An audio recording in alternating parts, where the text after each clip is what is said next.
An American God up in Cuba eats. The powers they seek empowers the weak. They follow and creep. Powers that be inherit the world from cowards and sheep.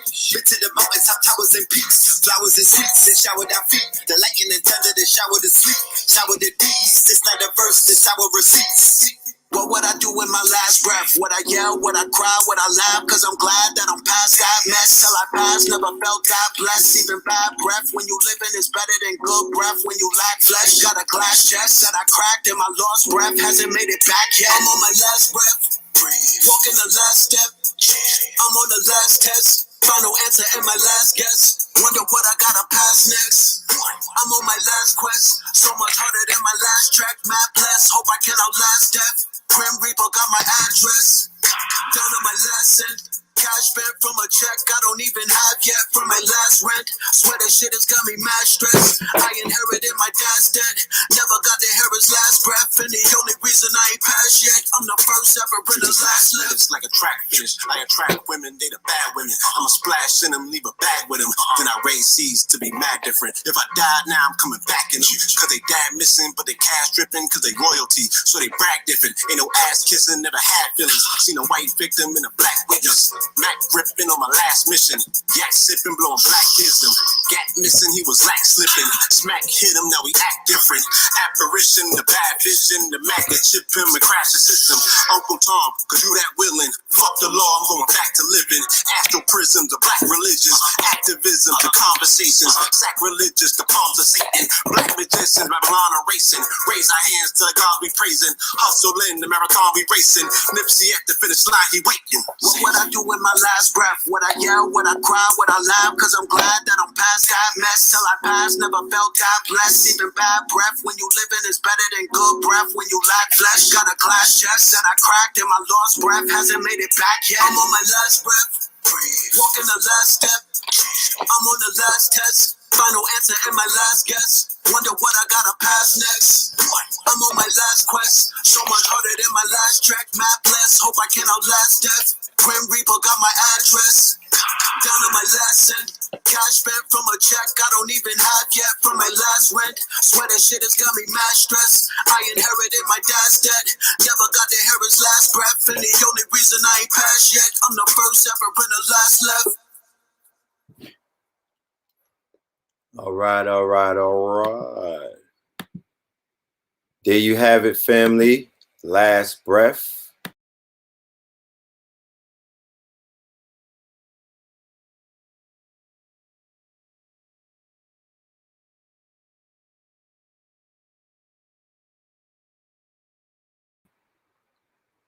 All right. Hold on. There we go.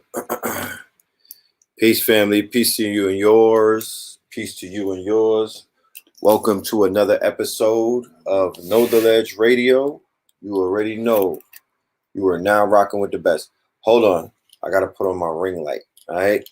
Let me bring in my co-host for the evening, Brother Blue Pillar. Without any further notice, Blue Pill in the building. Peace. Peace, love, and light. Peace to the family. Peace to the world. All right. Shout out to Red Pill. What's good? All is well, my good brother. Life is good. We're here. COVID clean. You know, grateful, appreciative, and very thankful. You know, yes, indeed. Indeed. Absolutely. To be here. You know? Indeed. Shout out to Know the Ledge. Shout out to the family. Shout out to the KT aliens in the building. How's everyone doing tonight? Give me 1 second. I get my lighting together. All right.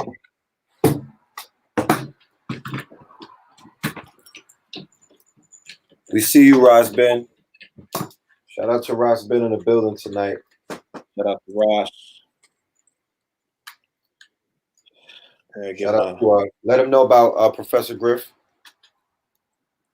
Yes, indeed. Our brother Professor Griff is having the album listening session. All right, that is tonight at 11 p.m. over on Black Magic 363. All right. Dude. Right after this is the after party, y'all. So we're gonna get some information, and we're gonna go ahead and get some entertainment. or entertainment. Yes, indeed. Yes. 1 second.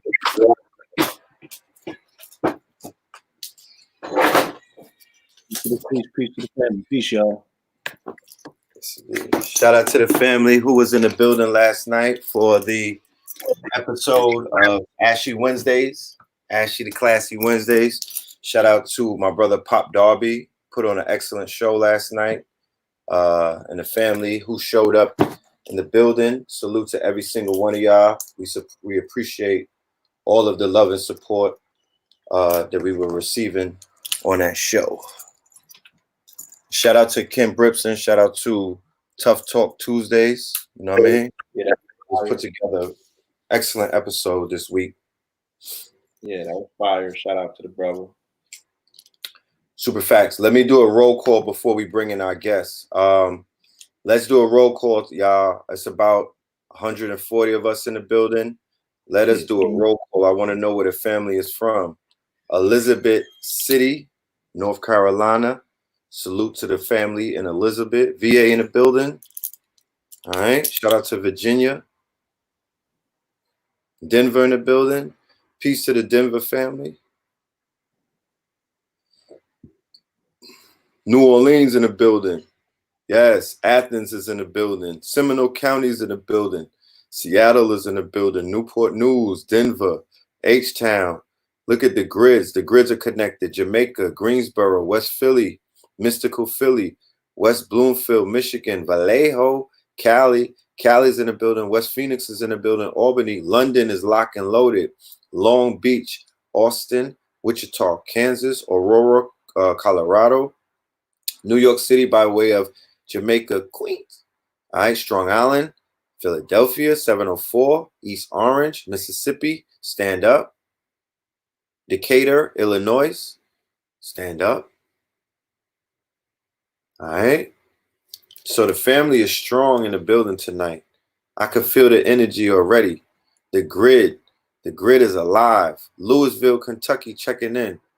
Okay. The nodes are connecting. Okay. California, Bushwick, Brooklyn in the building. I hope that's not Takashi. Boston. All right. Boston is in the building. Salute to all of the Boston family. Brother Malcolm, his born day just passed. Today's Biggie's born day. I didn't know they were so close. Pasadena in the building. Mile High City's in the building. Lexington, NC is in the building. Yeah. BMT 409, salute. Erie, Pennsylvania, salute. Shout out to Natural Tahuti. I think he's in Erie, if I'm correct. Atlantis, peace from Atlantis. Michigan, what's good with the flood, Michigan? Talk black to me. What happened? I heard that there was a flood. Did the Michigan militia get flooded? I heard it was in a white part of town, and there was a flood. Oh my goodness! Every week the Corona guards are blessing us. You mean to tell me that the same place that I did a show talking about the Michigan militia, the largest standing army, you mean to tell me that the ancestors went and flooded them? Oh well. Shout out to Michigan. Let me know what's going on, because those are the same people who didn't show no love to Flint, right? They told me pray for Michigan, but them people was drinking sewage water for a whole bunch of years, ever since Obama. Right? Ever since Obama. Not only that, they said that the actual water was also bad water. Like that water that flooded, it was toxic water as well. I mean, that's just the way that the Corona guards is just throwing the dice, because, you know, when Flint was going through the crisis that they were going through, it was told to me by residents of Michigan that these certain towns and cities and whatnot, they were speaking down to the rest. They would just like drink the dirty water, you know, just really like rubbing it in. Yeah, they had, when I got to Detroit, they told me the whole political landscape, you know what I'm saying, about them switching out politicians was for them to gain control of the water company and privatize it. right? They've been juggling for that water for a minute, Mm-hmm. right? What is it, Snyder? It was Snyder, Governor Snyder. What about him? That was the one who was responsible, because I know they got Kwame Kirkpatrick up out of there, out of Detroit. We talking about the governor. The mayors, the municipal leadership of these particular, cities. You know what I'm saying? The governor of the state. No, I know that.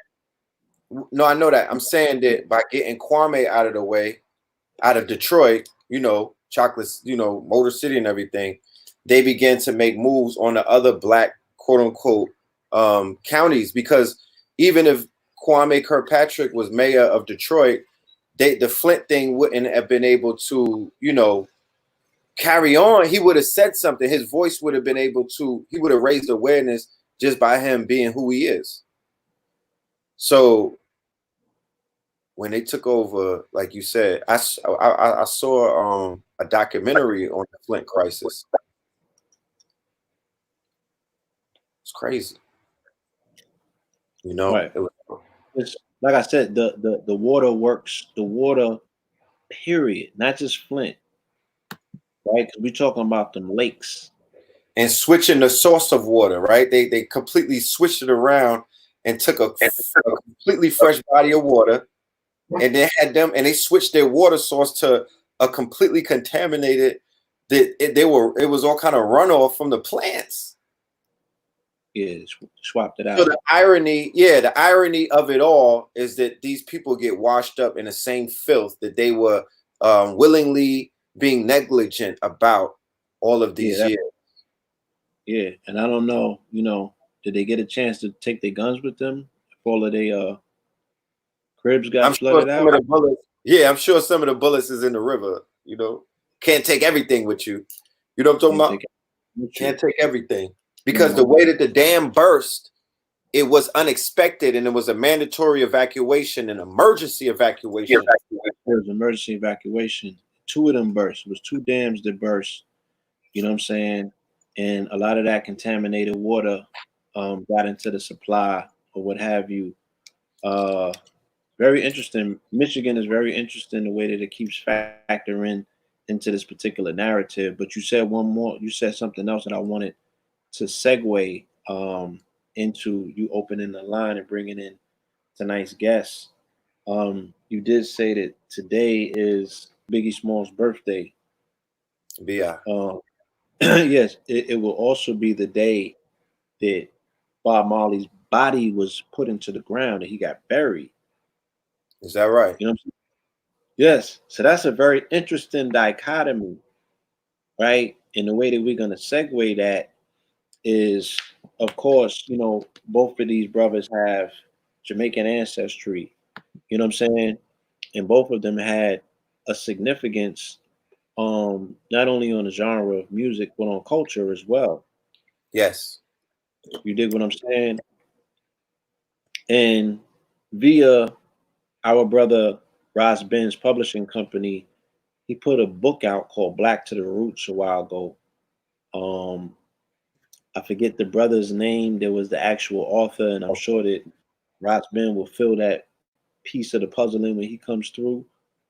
But because of this book that I read a while back, I was able to have a perspective and an observation of how those 2 characters that we're speaking about, connect, and how one person's story qualifies another. You know what I mean? And they both go back to Clive Davis. Now, I had this article that I was going to put up when Andre Harrell made transition the other day. But out of respect for Andre Harrell, his life, his legacy, and his family and his friends, I ain't put the article out yet. You know what I'm saying? But I am going to put it out at some point. And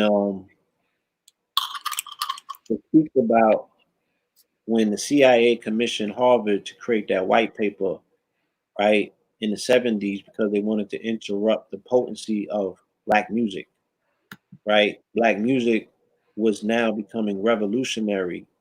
And what the CIA feared most was Bob Marley going on tour with Stevie Wonder, because they said if Stevie Wonder got radicalized, there was nothing that they can do to hold back the tide, the flood of revolution that would come by him igniting the consciousness in the people, because they're able to musically gauge his tonality, His spark. right?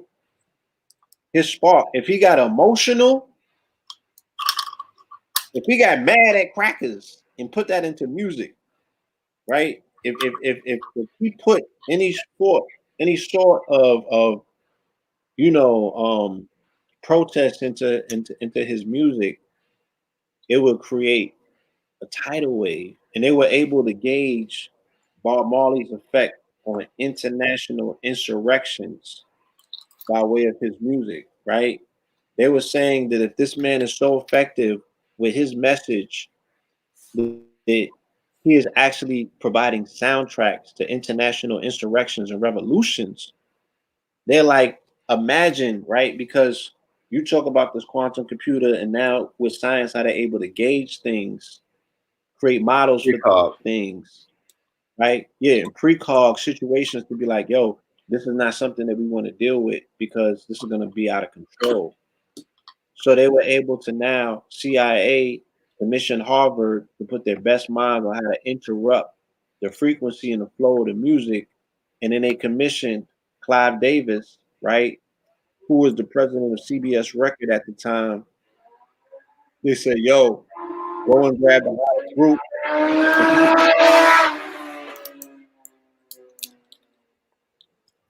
Where the hell you at? I'm on an Autobahn.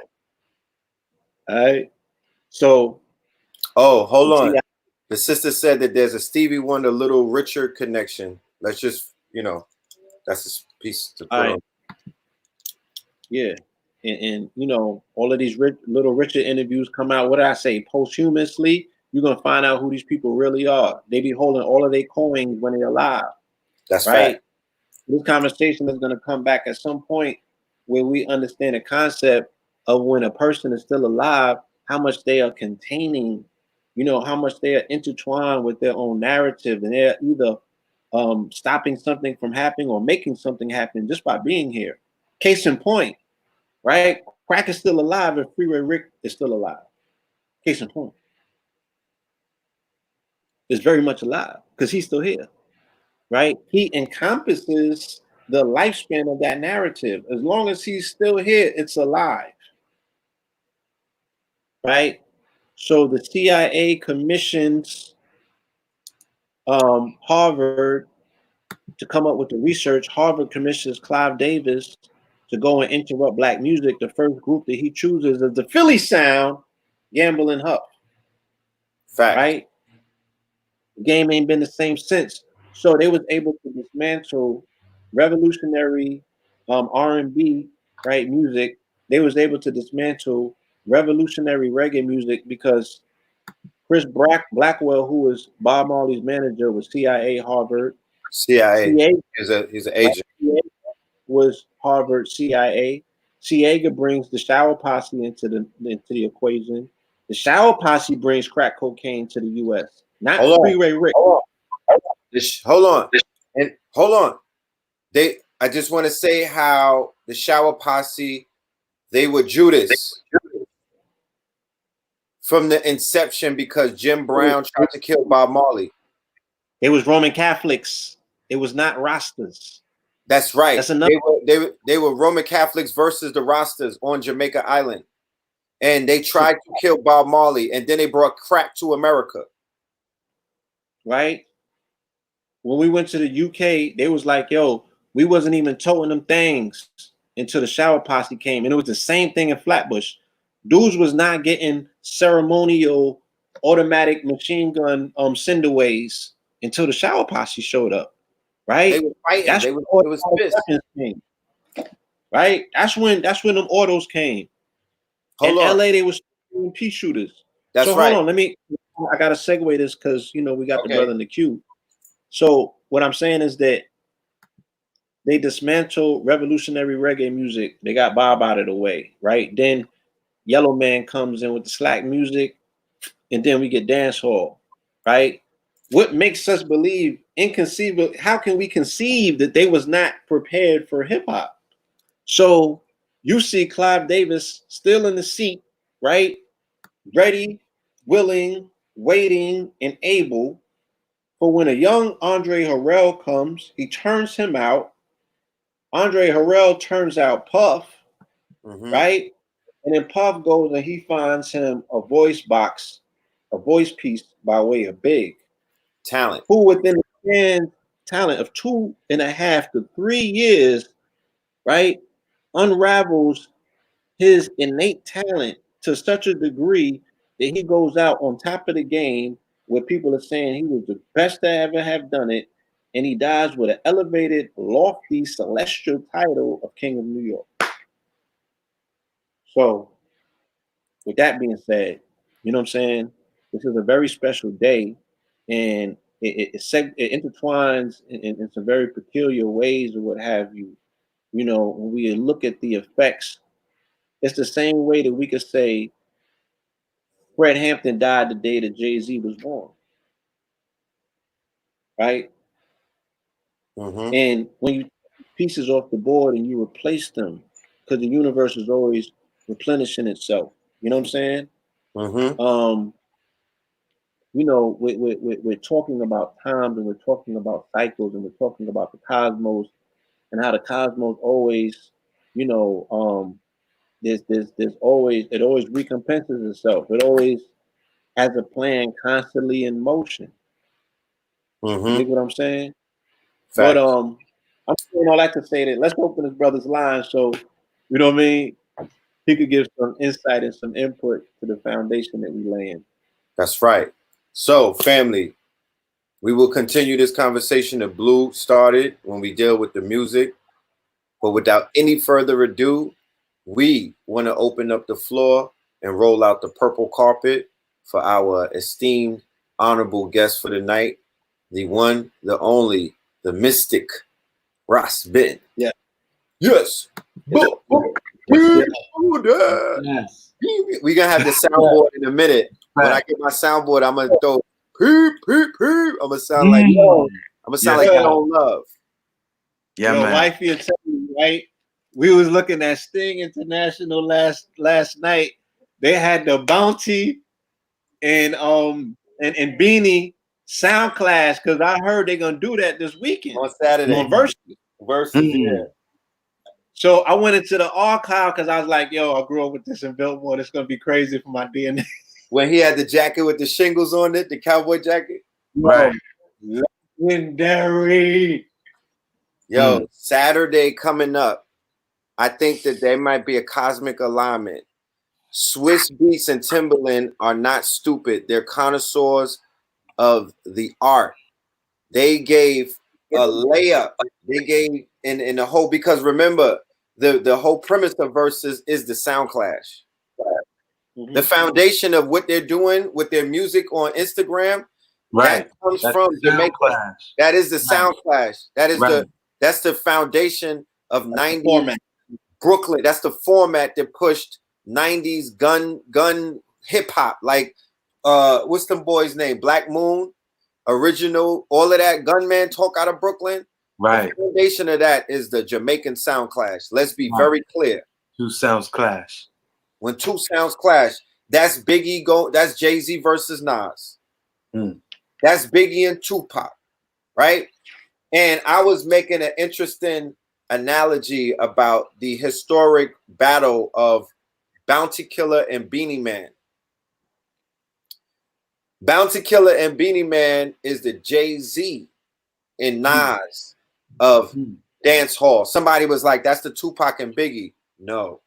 Get your references together. Tupac and Biggie's beef started with blood.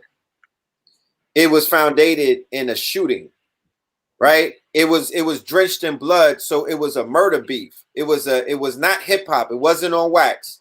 This was smoke, because Tupac started the beef after he got shot at Quad Studio.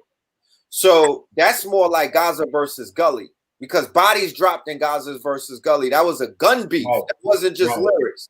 That was tension in Jamaica. That was a war. That was using music to create social conflict. That's right. So the Yeah. East-West beef was music creating social conflict. There was no East-West war. It was niggas in Puffy's camp beefing with niggas in Suge's camp, and it was over a woman, I think, in the beginning. His baby mama, bro. And they caught bodies over that. There was a whole bunch of murders over that. So we can't compare a murder beef. That was abnormal. That was something different. That's CIA. Now, Tupac and Biggie, you want to talk CIA? That's CIA. Jay-Z and Nas was a lyrical battle. That was a battle of egos. That was a battle to see who was going to take the throne. That's Beanie Man versus Bounty. That was a battle of swag.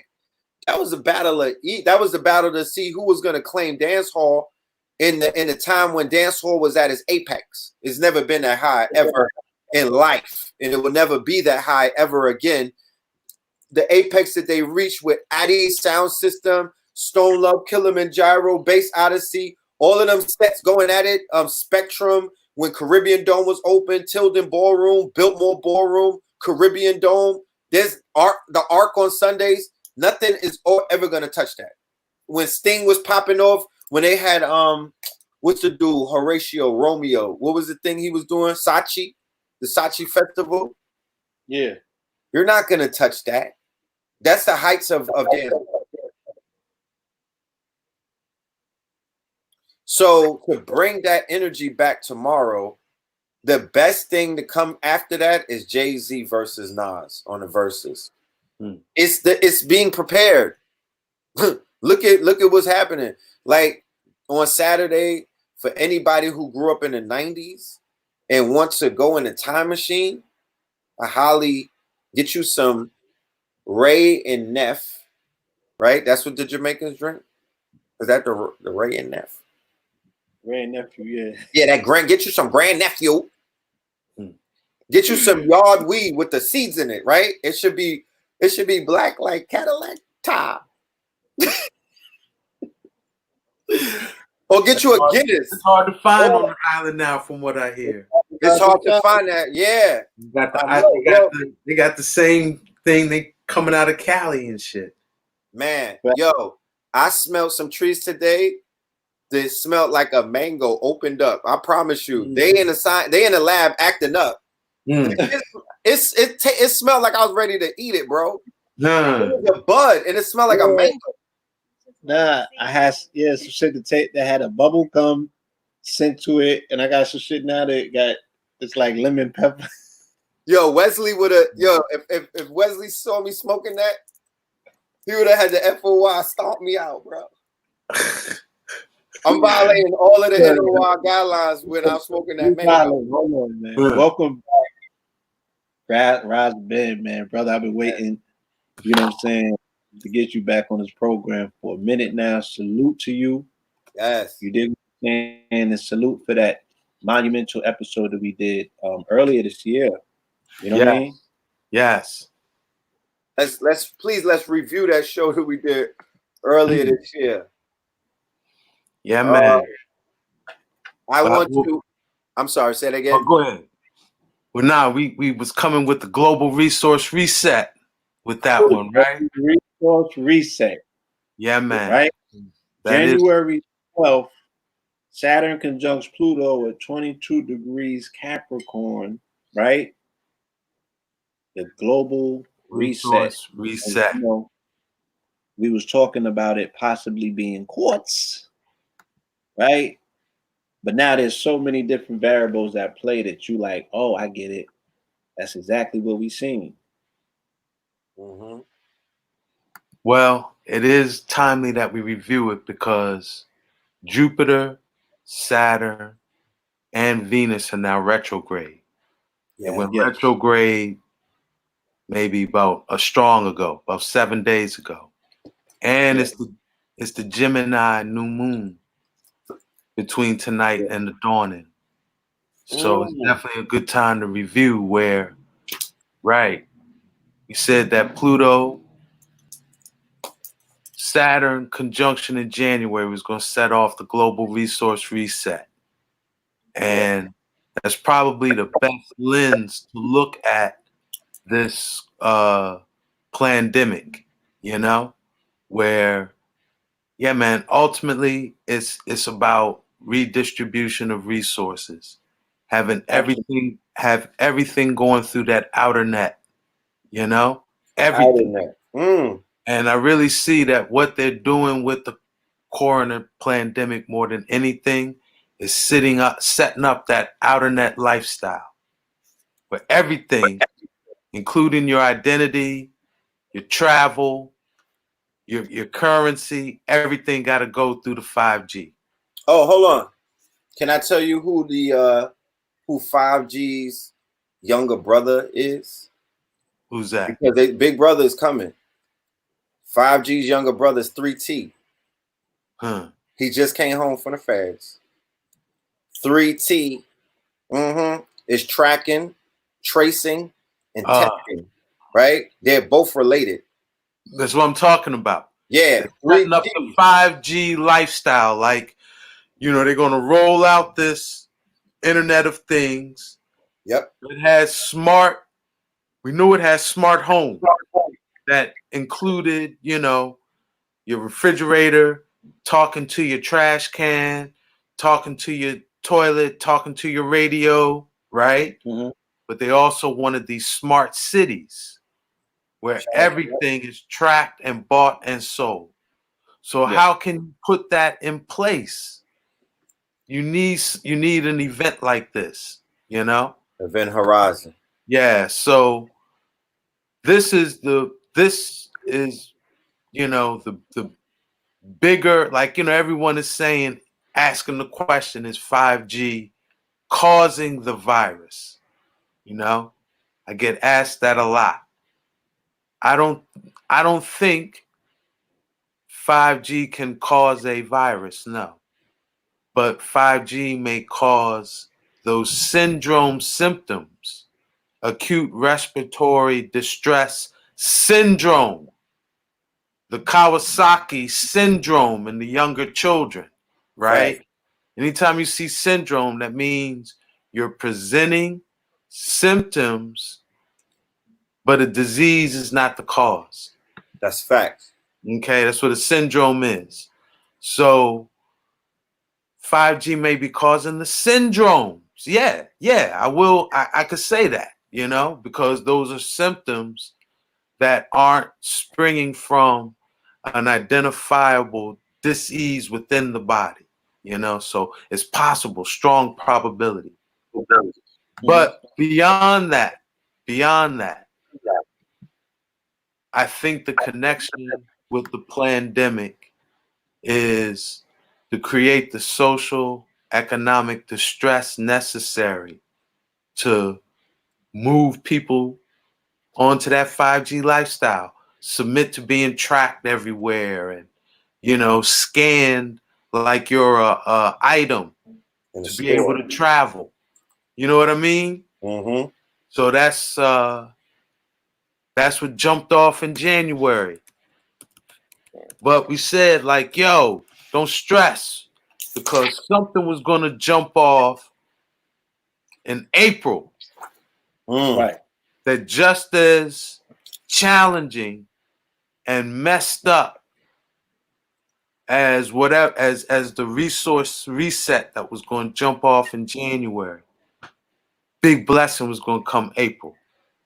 And I've seen a lot, right? On one level, we got what we could say really is a celestial jubilee, where this thing has put Babylon in the position where them have to do what them used to do back in the past, so that generational debt did not get passed on to the next generation. Let's say I as a man live beyond my means. Facts. So that my debt will not go to my children. Every 49 years, we had a jubilee year where all debts were forgiven. Can you please explain that to the family, because I heard you break that down, and that is very, very integral, very important about the Jubilee and the clearing of debts. Yeah, yeah. Most people just associate Jubilee with a celebration. They were celebrating for a reason, because all debts was forgiven. You know, and it was, again, the idea was so that one generation's living beyond their means or mismanagement of resources, gaining debt wouldn't get Passed down. wouldn't be a burden on the children, on the next generation. So every 49 years, all debts canceled, right? And lunar cycle, lunar calendar, solar calendar alignments was a part of it, you know. But yeah, Babylon canceled that thing a long time ago, right? And yeah, this is like the first time I'm aware of Babylon system US style, where they was like, yeah, you know, you ain't got to worry about your mortgage this month. That's right. We're gonna give you $1,200. That's right. No utility cutoffs. That's right. You know, we referring to rent. We doing rent referrals for 3 months. Now we're doing 0 interest rates. I don't know how long it'll continue. It'll be interesting to see. But the long and the short of it, Babylon was put in a position where they had to practice a jubilee to keep the thing going, to keep the system going, you know? So I look at it like a celestial jubilee. So we did see that blessing come out of April. But I think the biggest thing, and it's workers like ourselves that really need to point this out to ones and do it more. And I'm sure you all with your Law 44 got a much deeper oversight and insight into it. And that was that 444 meditation, that 444 2020 meditation. Because those that monitor the hertz of the ionosphere, the frequency of the ionosphere changed over that meditation. Documented. Yeah, bam, manifest. And to be honest, look at the mass awakening, man. The 2020 phenomena that we also talked about as far as clarity of vision and being able to see things for what it is. You seen Auntie. You got Auntie in the corner store. Auntie going in. Dropping mad science. What? Auntie in the corner store. Yo. And the long and the short of it, how that thing is manifesting, it's like the pandemic ain't working, man. But the people see it for what it is. Backfired. They seeing it for what it is. April has pulled the veil off of the pandemic. It's made people who have appeared like what I'm called conspiracy theorists. I like to call them free thinkers. Like, yo, it look like we got wise mind and vision now. You know? Yes. So that's gonna be interesting to see how that plays out, you know? And I've also noticed a lot of abundance flowing to people that have been putting in the work. Go back to me. Yeah, man. I mean, this is I just see like within like my brethren, Black and Nobel here in Philly, myself. Different herbalists who've been grinding it out, like my brethren David Bay, preserving teachings that he got from elder ones, you know, like when we hit Philly like in the 90s, well, you know, he grew up here, but same way we had like, you know, the raw food scene started in Philly. Iris Lantham, Win Postel, some master herbalists. Dr. Frank Wyatt being a big one of the first to incorporate herbology and radionics, you know? So we got ones who like carry them. They carrying them legacies that you know. Shout out The to ones from the earlies was holding. You know. Yeah, man. Them busy right now. shout out to I'm Sister sure y'all Kapuna. seeing the same thing, and it's multiplied in all the communities. The ones that been holding the holistic wellness, the energy wellness, Oh, they all working right now. superfood nutrition. It's the What? Jubilee. What? It's the So, Jubilee. you know, Yeah. I seen that really pop off in April.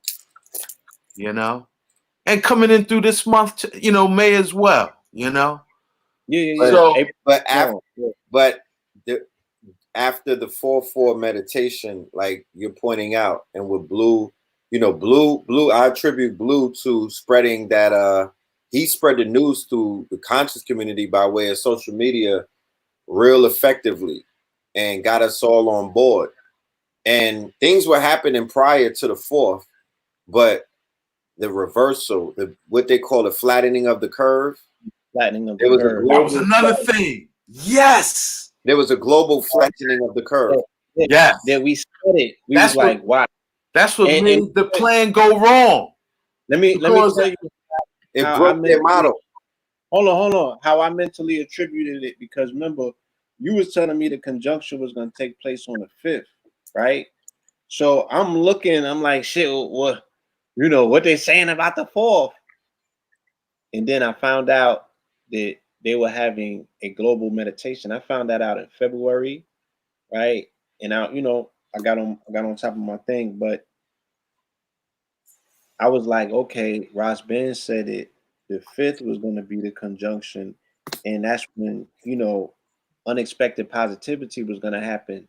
So I had already convinced myself and templated in my mind that the meditation was going to be so successful that the thing that you was telling us that we was going to see on the 5th was going to be the confirmation for what we did on the 4th. So I went mad hard on the 4th, right, to get the reward on the 5th.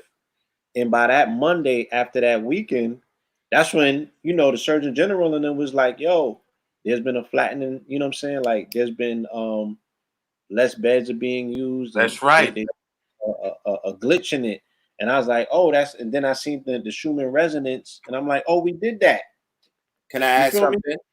I'm like, look, you know, I use that as a reminder to show people. I said that energy is not penetrating from the outer realms into the inner realms. I'm like, that came from here, which means it came from you, which means the power's in the people. That's right.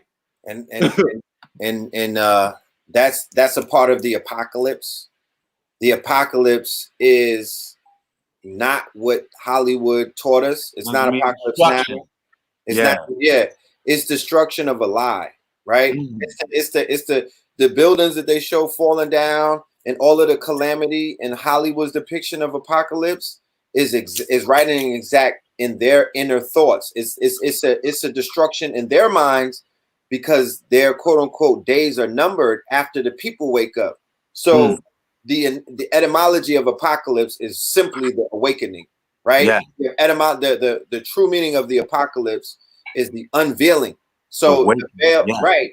So if the veil being lifted is Bill Gates being outed as a eugenicist, right? After all of these years of lauded and whatnot, the veils being lifted is Harvey Weinstein getting 25, and then, you know, people saying he snitched, and they put out a report that said, man, people had ankle bracelets, right?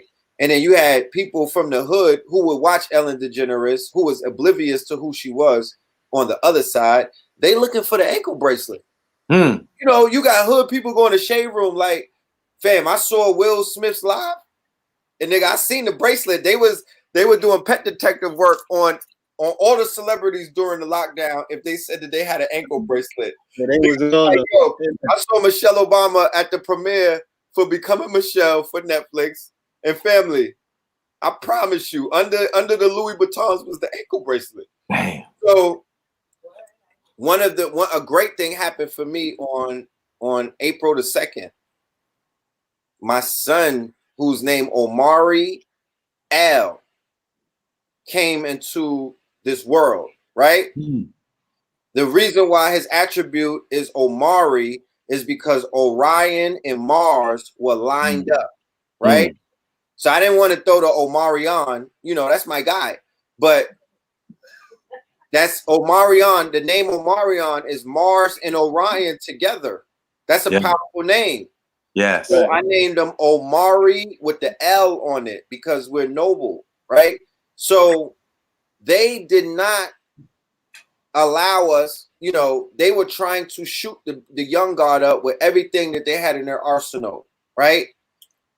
The only thing that they were able to do is take a little bit of blood from the foot, right? And that was after 2 days of, you know, that he was on the planet. They quarantined us for 48 hours. We got up out of there on 4/4, right? So I told, you know, I was trying to talk to her on 4/1 because she was like, damn, the contractions are coming. I looked at the calendar. I was like, I don't think that they should be coming right now. They need to come on the 3rd because we got to make Uncle Paulie very happy and bring in a 4/4 baby. You know what I'm saying? So I was shooting for the 4/4. It didn't happen. We came on the 2nd. But the fact that a young child was, you know, birthed during a quote unquote pandemic, right? When the portals are open, because during a pandemic, you have thousands of people, even millions leaving the planet. It's programmed. It's programmed into the quote unquote precession of the equinox. I'm sure you'll get into that in a minute, because when certain planets align, this is when the portals open up. Planets of death, like Pluto, right? When they align with the other homie, they get to riding and they get to sliding, and they take a lot of people off of the surface, but they also drop a whole bunch of blessings on the planet. Because when the portals open up, something is coming down and something is going up. So the young God made he descended to this planet. And then Baba Kalindi, right? Our brother Kevin Muhammad, aka Hafiz Muhammad, our brother on 125th Street, elder who went by the name of Monk, right? I have a cousin by the name of Ronnie, rise up to him, and our the master teacher, Dr. Africa and Credo Mutua, along with other people who may go unmentioned. I gotta mention from Philly, we gained a powerful ancestor in the Philly community, Mama Kosawa Sabri. Wow. She's been holding down the Lots Conference for decades, you know? Wow, I didn't know that. Yeah. So we calling out them names. I gotta, you know, put her name out there. No, we have to call out the names. Henceforth, why I mentioned those names, because, you know, people don't watch all of our broadcasts, and I want the fam to know who is in the ancestor realm, and I'm encouraging the family that's out there who know how to tap into the ring of power, and the ring of power is the pantheon of ancestors, and they work. So you have some newly minted ancestors who just were here, so they know what we're going through, and they know who's active, and they know who got love for them, because all of those people that I mentioned, I had love for them, and they had love for me on a personal level. Like, those were like big homies to me, right? So I realized then when my son came, and then when I was gaining these ancestors, that this is something very mystical taking place. You know, for a child to survive a pandemic and you know, be all right, like he's great, like he's awesome. You know what I mean? You know, that means that he has a purpose.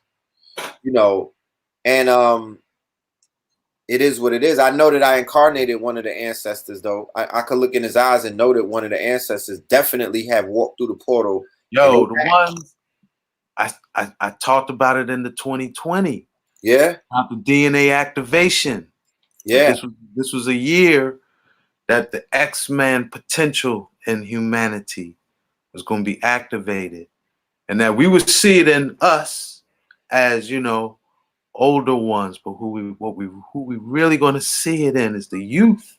Babies. You know, these youth, they're gonna be coming in at a time where the energy, the frequency, the events, they're gonna imprint their DNA in such a way that they're gonna be activating the powers we don't have, powers that we're gonna be like, you know, we're gonna look at them like mutant, like Mutants. That's next right. evolutionary progression of humanity. And so that's, you know, henceforth, man, that's what you're gonna see in your youth as them that's right. come of age, you know. I'm prepared for that. He's going to teach me what it is to, you know, That's raise, right. to be in the midst of a young God. And henceforth, based on what you just said about activation aspects, right? And also based off of many things. But one of the articles that stand out to me that really made me raise an eyebrow is when they found the ghost DNA in the West African.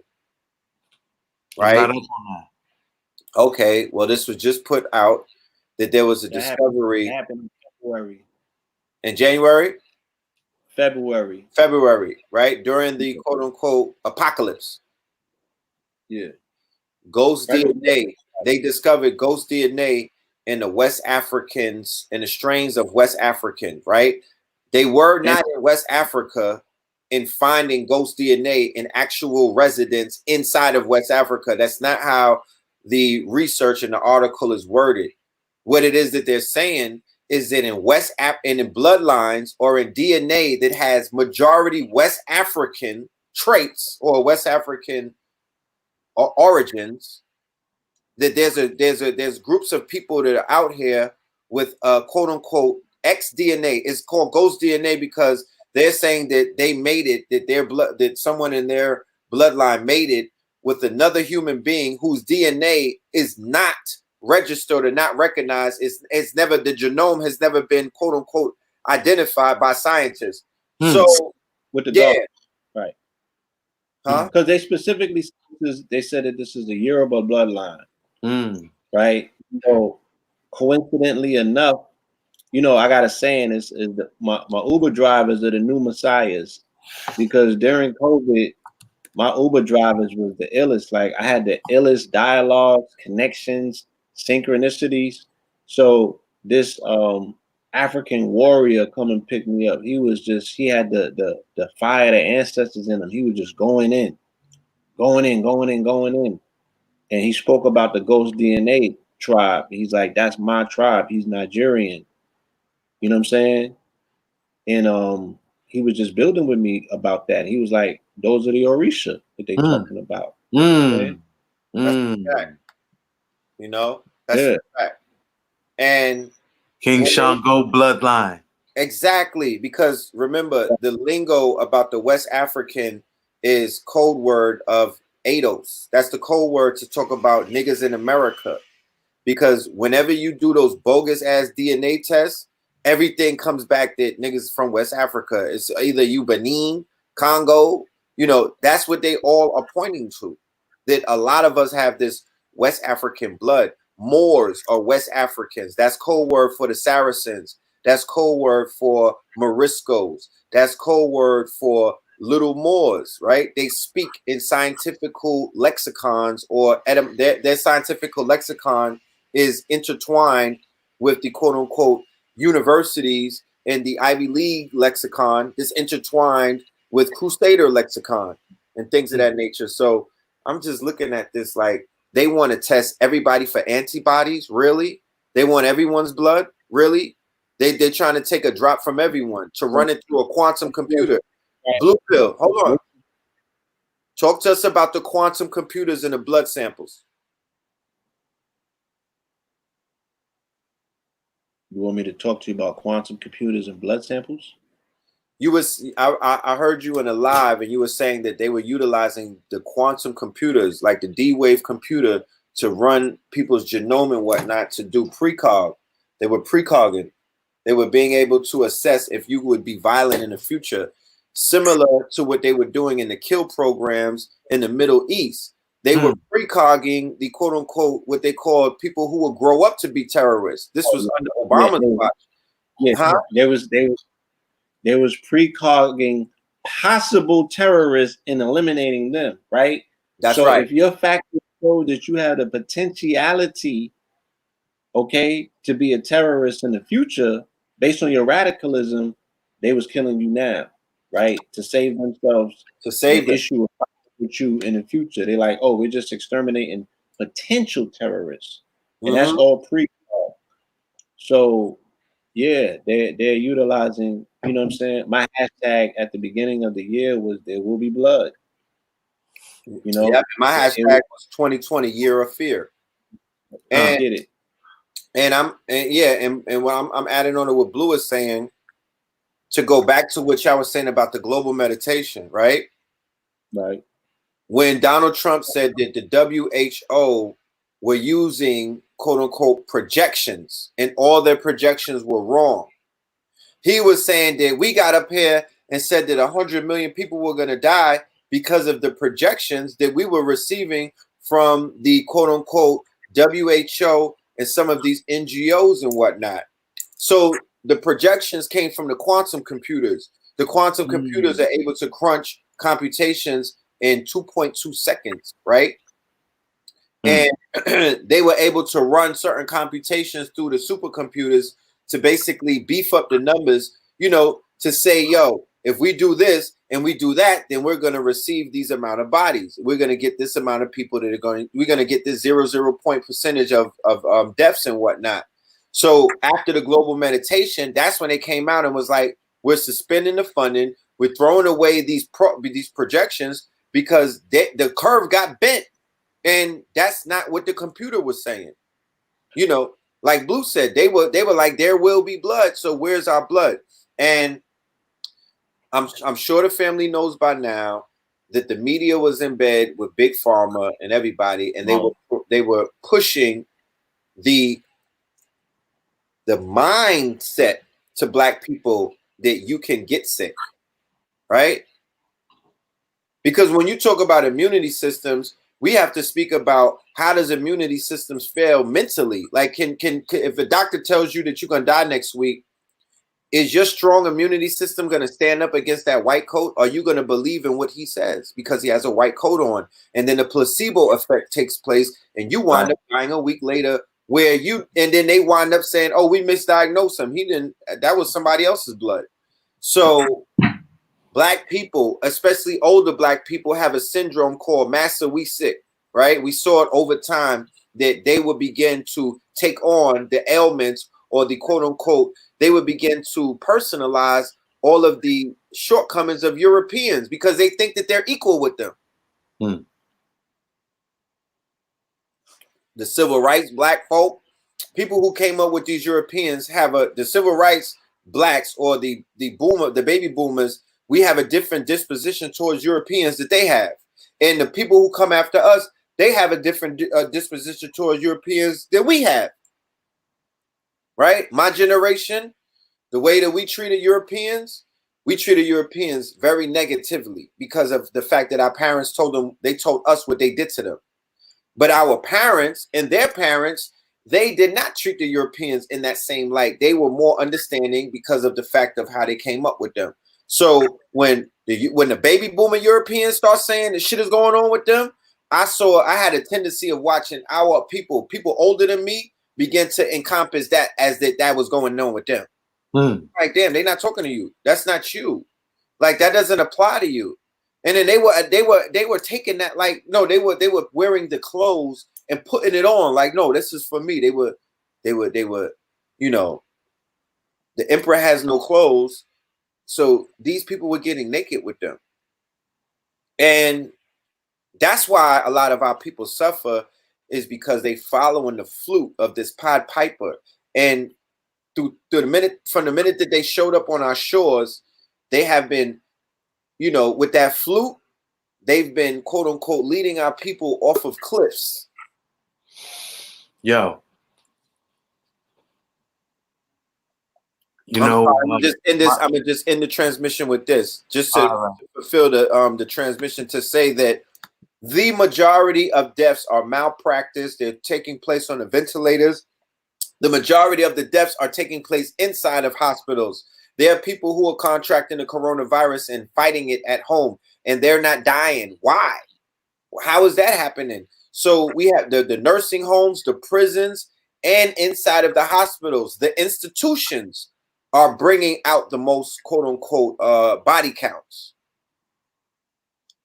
So that's the trust that we give these white coats. That's the trust that we give these people who say that they got us. And we can watch now and look and to see that crimes are taking place in front of us and nobody is saying anything. I was going to say like how ones are recognizing that it's a pandemic, and we're seeing all the things that you was talking about, particularly like the malpractice, mystic Philly roots of this is the yellow fever, America's first pandemic, 1793. Oh, please go into that. The yellow fever epidemic here in Philadelphia, where this was post-War of Independence. George Washington trying to, build up the nation, madly in debt after the War of Independence, right?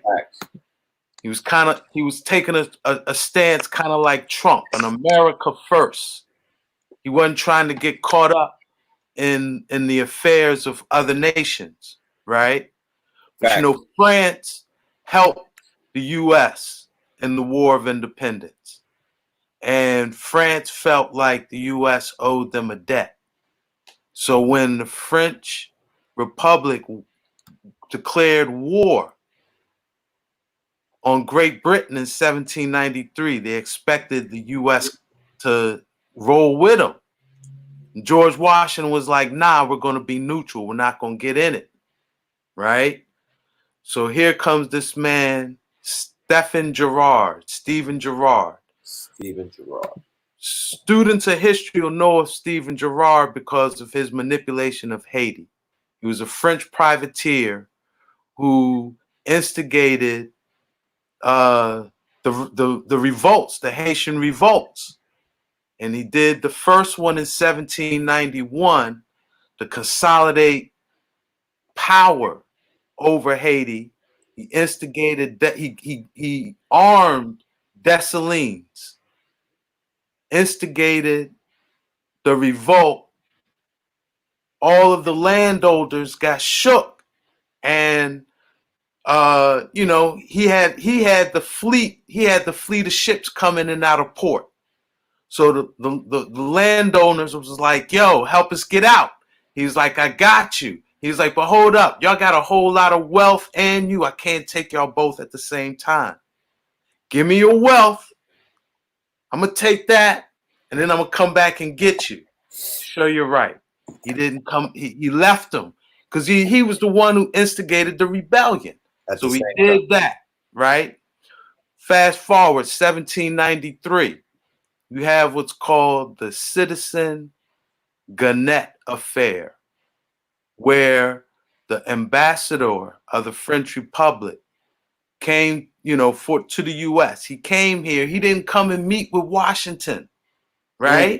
He didn't follow protocol. Very similar to how, 2015, Chinese Prime Minister came to the U.S. No, it wasn't 2015. I can't remember the exact year.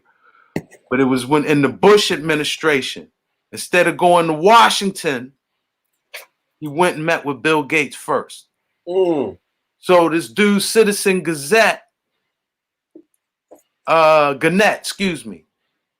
he doesn't go to Philadelphia, where it's the capital. He goes to South Carolina and starts building up militias and starts building up privateers to go fight against Great Britain. So George Washington's like, hold up, right?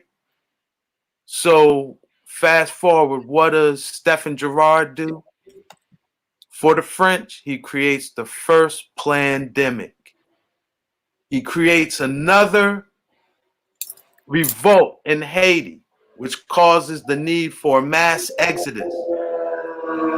He ships 2,000 Haitian refugees to Philadelphia. And what did they carry with them? Yellow fever. Philly only had 50,000 people at this point. He brought 2,000 in. Right? So, of course, this, pandemic jumped off. The wealthy people in Philly, including George Washington, about 20,000, almost 1/3 of the population. If you had money, you left. Only ones that remained in Philly were the poor, the ones who couldn't leave. Right? Just like New York. So Girard created the problem. He also created the solution. He bought this big estate, turned it into a hospital, hired this man named Benjamin Rush, who his mode of treatment was mercury enemas and bloodletting. So he was going to flush her ass out with mercury. And then, excuse me, my computer keeps sleeping. Flush your ass with mercury, right? And then purge your blood. He felt this was the cure. 5,000 people died under his care. Actually, 4,000. You'll love this. The actual death count, 4,044. That's the official death count of the yellow fever epidemic, 4,044. I knew y'all would love that, right? But there was a lot of opposition to Benjamin Rush's mode of therapy, right? And it actually fell down on political lines where those who supported George Washington and was not trying to get involved in the war, they were like, nah, all you got to do is drink some lemon and rest, right? So the malpractice of Benjamin Rush more than likely contributed to the great numbers of the yellow fever epidemic. So fast forward, George Washington had to flee the city, right? He came at this time. What was Penn's Philadelphia is a center city, right? Like with downtown Philadelphia. I live in Germantown, about 7 miles from Center City. At that time, this was the suburbs. And so you got the Germantown White House. This is where George Washington came to stay. About three blocks from where I'm at right now is where George Washington was forced to, because I left out another part, right? The rioting. Okay, I told you, 20,000. If you was wealthy, you left. It was the poor that remained. They were in their houses scared. The only people who could walk the streets with a level of security were the Haitian refugees because they felt like they were immune to yellow fever. They rallied a rebellion against George Washington. And so the long and the short of it, he was forced to sign U.S. to commit to helping France. Okay, so and I'm leaving out parts, and because I'm going to make a video on this because this is very important because the parallels are bananas, you know. So I'm putting it out there. We got to study the yellow fever epidemic of 1993. That's America's first pandemic. And Stephen Gerrard to that influenza is like Bill Gates to this one. Mm-hmm. Stephen Gerrard plays himself like he's a philanthropist, you know? But he is the only man. He was one of the richest men back in the day. He's the only man who can claim to have single-handedly at one time owned all U.S. debt. He basically owned the country in 1811. He instigated the war 1812. What? So this pandemic, and this kind of ties in celestially too, because the United States natally has Pluto in Capricorn. And the United States is experiencing its Pluto return, which means it's going to have to face some deep truths about its beginning. We said this in the forecast. We did. I think this is what it's coming down. Stephen Gerrard is tied into this deep truth because the whole debt system of the U.S., the Federal Reserve, race relations, all of them, all of the things that we're like, you know, kind of coming to a head, right? Stephen Gerrard put these things in motion with the first pandemic in 1793. It's deep. That's what I'm saying. I got to do a full video on it. Yeah, we got to pull his chart and everything. He might have reincarnated as the Gates. Or I'm feeling Jeff Epstein when you talking about him. I'm getting Jeff Epstein kind of vibes. Yo, you know, before Epstein, he was a wild boy. It's great suspicion. Like I told you, Benjamin Rush was big. Hold up. I told you Benjamin Rush was big on using mercury, right? Vaccine. The foundation of the vaccines, right? Even the whole, because he was the first man to do business with China in the United States. Stephen Gerrard, first man to set up trade with China. And what was the foundation of the trade? He was bringing back opium, tea, and silk. Taking over silver bullion, pelts from the States, and potentially enslaved Africans or enslaved indigenous. Well, oh boy, man, I'm telling you, the things this man did was buck wild. He stole $8 million from Toussaint Louverture. He worked with Napoleon Bonaparte, set up Toussaint Louverture, right? And why I think all of this is connected, right? Because like I said, beyond him being the first U.S. merchant to establish trade with China, right? Until you also work with Napoleon Bonaparte. Look up one of the last quotes of Napoleon Bonaparte.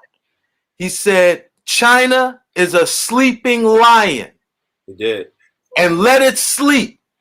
Because when it awakes, its roar is going to shake the world. So they may have had this shit. This may have been a pandemic put in motion 200 years ago, brother. That's a fact. You know? So we got to really look into this thing. Follow the money. Hold up. Stephen Gerrard owned what they call the Bank of the United States. And that was the bank that Andrew Jackson shut down when he came Right. to power. He was adamantly against that. But now that bank also is what was the first stock of the New York Stock Exchange. It was the foundation of the New York Stock Exchange. So we got to find out where that money went. And it'll probably lead to the same people perpetrating the pandemic of today. Because we know that, and we also know that the stocks and the insurance and the bonds were actually human beings. You know, they were being traded by, they were being The insured surety by Aetna Life Insurance. Yes. Being insured. This is how, because when you speak of debt and the clearing of debt or the forgiving of debt, people nowadays might not realize how heavy that was in the 1600s and in the 1700s, and how we used to use credit as actual, you know, that was means of, you know, people would utilize credit, and they were issued credit based off of, you know, well, in this situation, they were being issued credit based off of the amount of slaves that they owned because of the labor and everything. They have formulas. They would basically, you know, the same formulas that the insurance company is running nowadays. You know, they're running formulas to determine how you will pay your insurance. Well, Right. they were running the same kind of formulas when you had a bedwench who was 12 years old, who could probably put out 10 children. They were betting against that. That's what the insurance was about. They were getting credit passed to them based off of how many wombs they owned or how many bucks they owned.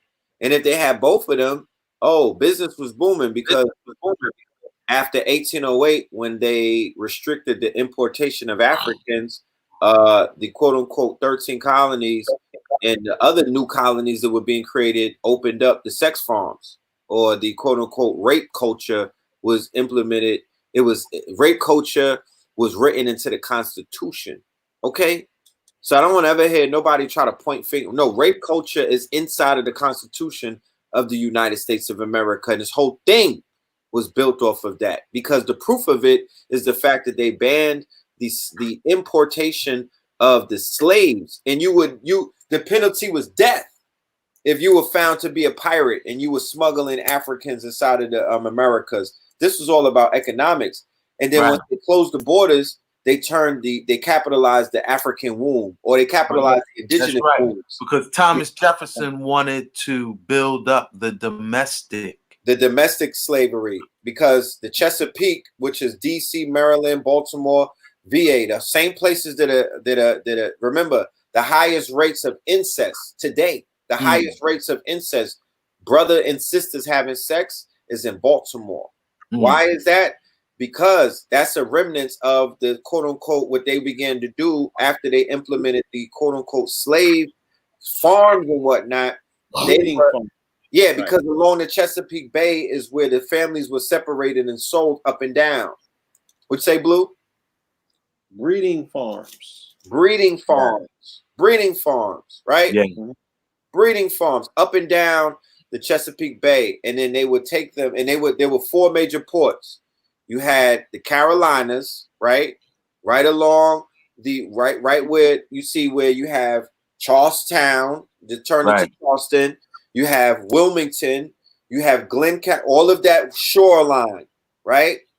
That's how they sent Aboriginal people to the Caribbean, because that was coming from those were the Europeans or the slavers or the planters, who to this day we haven't really discovered. I'm not gonna say that. The planters came in through the quote unquote from the Bahamas, and they came in. They didn't really have anything to do with the Europeans that were in the Chesapeake. If you look at the map, that's too far from each other. These Europeans on the quote unquote coast, they were trying to penetrate into Georgia and into the deep South, right? And then they also had to watch out because the English was going against the French, was going against the Spaniards. They always had provocations against each other. They were never buddy until until recently. So when you put in the context of the hundreds of years of conflict that took place that created where we're at right now, always factor in with how Ross is pointing out that the French, Napoleon and them were going to war with the Brits. Those were ops. And then the Spanish crown, they had the borders of, they had Florida. They had all of Florida. What was that? Was it Saint something? What was that? They had a base. Saint Florentine, I think. Right? In Florida. And the Spaniards had that. Now you're talking about, you can't say that it was all white Spaniards, because that's not Saint what Augustine. Saint Augustine. It was not Europeans only. When people hear Spanish, they think Spain. I think when I hear Spanish along the shores of Florida, I think I think mulattoes. You know what I'm saying? I think Moriscos. I think people who, and another interesting thing. Not Castilian. The Castilians. Castilians. These remember, in where I'm at in New England, right? They had the King Philip War. So the New England slave trade was through Rhode Island, through Newport, right? You go to Martha's Vineyard, you go to Oaks Bluff. I'm talking about, this is paradise. And these were the Pequot nations and all of them up here that they disrupted. You know, the Lenapes going into New York. So this didn't have nothing to do with Charlestown. And then you have the Mississippi along that the waterways. I think it's Natchez, Natches. That was a major port. And then Louisiana, by way of the French coming in from Haiti and whatnot, that was a major port.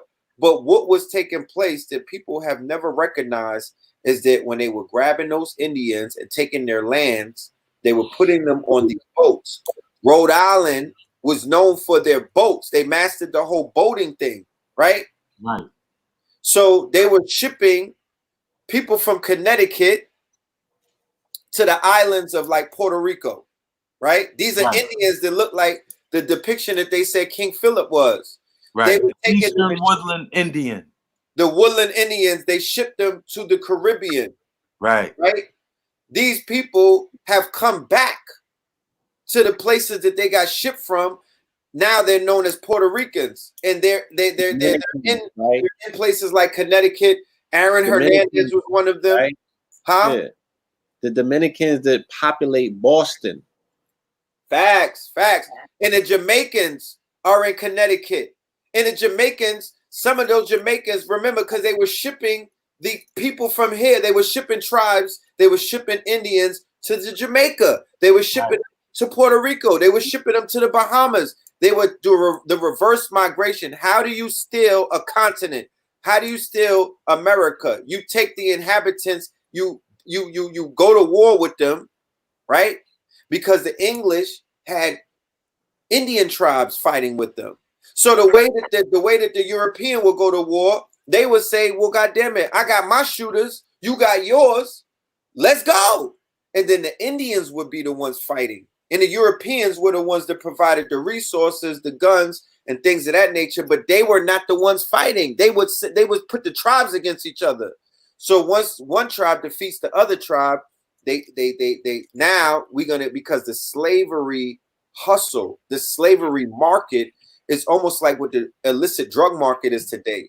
The same, they talk about selling birds and whatnot. Well, no, it's the same thing as the human trafficking market. We don't even have to bring drugs into this.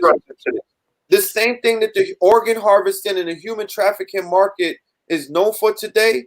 Well, that's the same thing slavery is, because they knew how much they could get for a body. So once the battle is won, they're like, yo, let's divide these people up.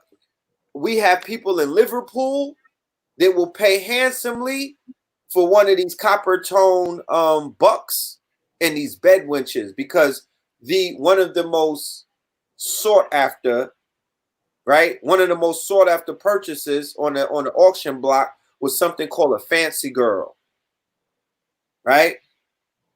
A fancy girl was a mulatto. The European was infatuated with the black mulatto girl. He said that was the most beautiful creation ever because the combination of the white germ or the white seed and the white seed and the black egg created the most beautiful woman that they held them up to the highest ranks. You could tell how based off of the price that they were selling for. They were the fucking padico. They were the fish scale of slaves. Right. I don't mean to be facetious. And you found a lot of them in Louisiana. These are the Creoles. Right. Okay? These are the Creoles. Right? These are red bones. These are the red bones. These are the Creoles. These are the exotics that they call them today. That's Keisha with the curly hair, right? Curly. With that Keisha with the curly hair.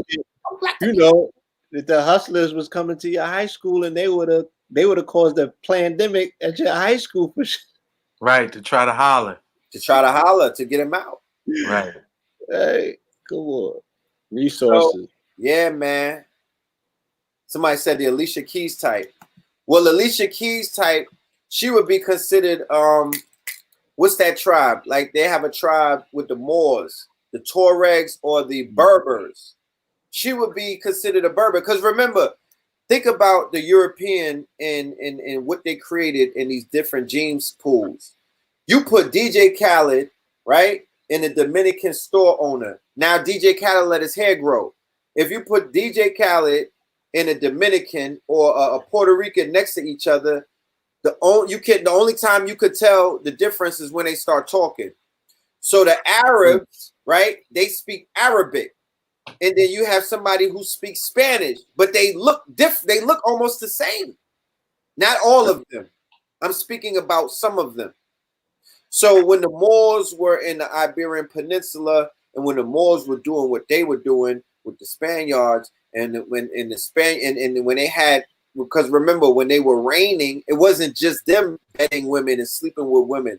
They had a cosmopolitan society, so different people were coming together. But the Arab, the quote unquote Arab, was created out of that misogyn, all of that race mixing. They almost the same. The fucking Arab and this new person that they call Spanish, I don't even know what that is. You know, we see you. So, that's interesting. Very much. The Moors created Italians and Spanish races. Yeah, they were really, I guess it was the sun. I do touch on that science in The Great Mystery Philadelphia, where most alchemy and then, what them called medieval Europe was code for the coagula, which was a formula, it was a scientific formula of, blood. Yeah, of how to minimize what in alchemy them called negrito. The four phases of the coagula was negrito, which was about eliminating the blackness. Yes. Then albedo, which means whiteness, which involved a purifying or purification. Then citrinitis, which was about getting that golden person, like the golden woman, like you were talking about, like I think Beyonce epitomizes fancy girl, the citrinitis, this golden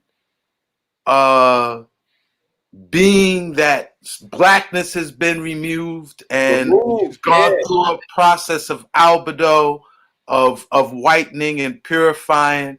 So now she's golden, citrinitis, and then the last step was rubido, the red man. And this was about becoming the more man, beyond just taking the look and bloodline like you would have in citrinitis, actually taking our identity and place in prophecy. A persona. So to make the more, it was all about making the more the Slav, and about making the Slav the more man. That's right. That was the alchemical process of the coagula, you know. And to be honest, the Rosie Cross, the Rosicrucians, the ones who put this in motion, they look at their mission as a liberation movement. Of course. They say that the Moors down-pressed them and gave them the birthright identity of Slav. That's right. Which is true. And so balance in their world, their perspective, you know, you have to be able to see things not from just our perspective, but from a next man's perspective. That's right. From their perspective, it was a liberation movement using the laws of Ma'at as their weapon, as their tool. Look, the chasing of the bulls. Yeah, so no, the final stage of the coagula involved making the more the Slav, and the Slav the more man. The more man. You know? So that's why Mormonism is what they call America's true religion. Okay? And why they made Utah, you know, Utah is ancient Moab. Yeah, it's ancient Moab. It's ancient Moab. So it's, you know, they have the archive, they have the scrolls, right? They have everybody's DNA and their name. That's right. Right? They keep the records. That's why. Because they, you know, your nation, your whatever country you pledge allegiance to is not important to them. What's important to them is what bloodline you're from. Why? Because that tells your place in prophecy. Prophecy. Facts. That's all they're worried about. Is the prophecy. The prophecy. Sound like, yo, I don't know if y'all watched The Dark Crystal. That sound like look, they only are concerned with the messianic ones. Yeah, man. They're running your genome. Facts. That's probably when you were talking about the D wave and them sampling blood, the DNA and the with the D wave. That's what immediately came to my mind. They want to see, what is your bloodline going to be doing 2-3 generations from here? Or, you know, are y'all the ones now? You know? Think about this, Ross. Let's just theorize for a moment. And I don't necessarily like to theorize, but the time is calling for this.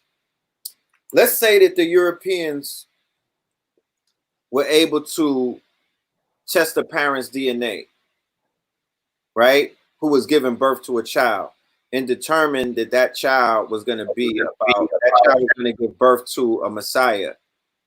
Would it be reaching if I were to say, what if the doctors created a gene bending type of vaccination? What if they were able to target the exact children to retard their sexual reproductive system, or if they were to gender bender them? Thus, remember, they're killing the bloodline by making them quote unquote non-productive or non-reproductive.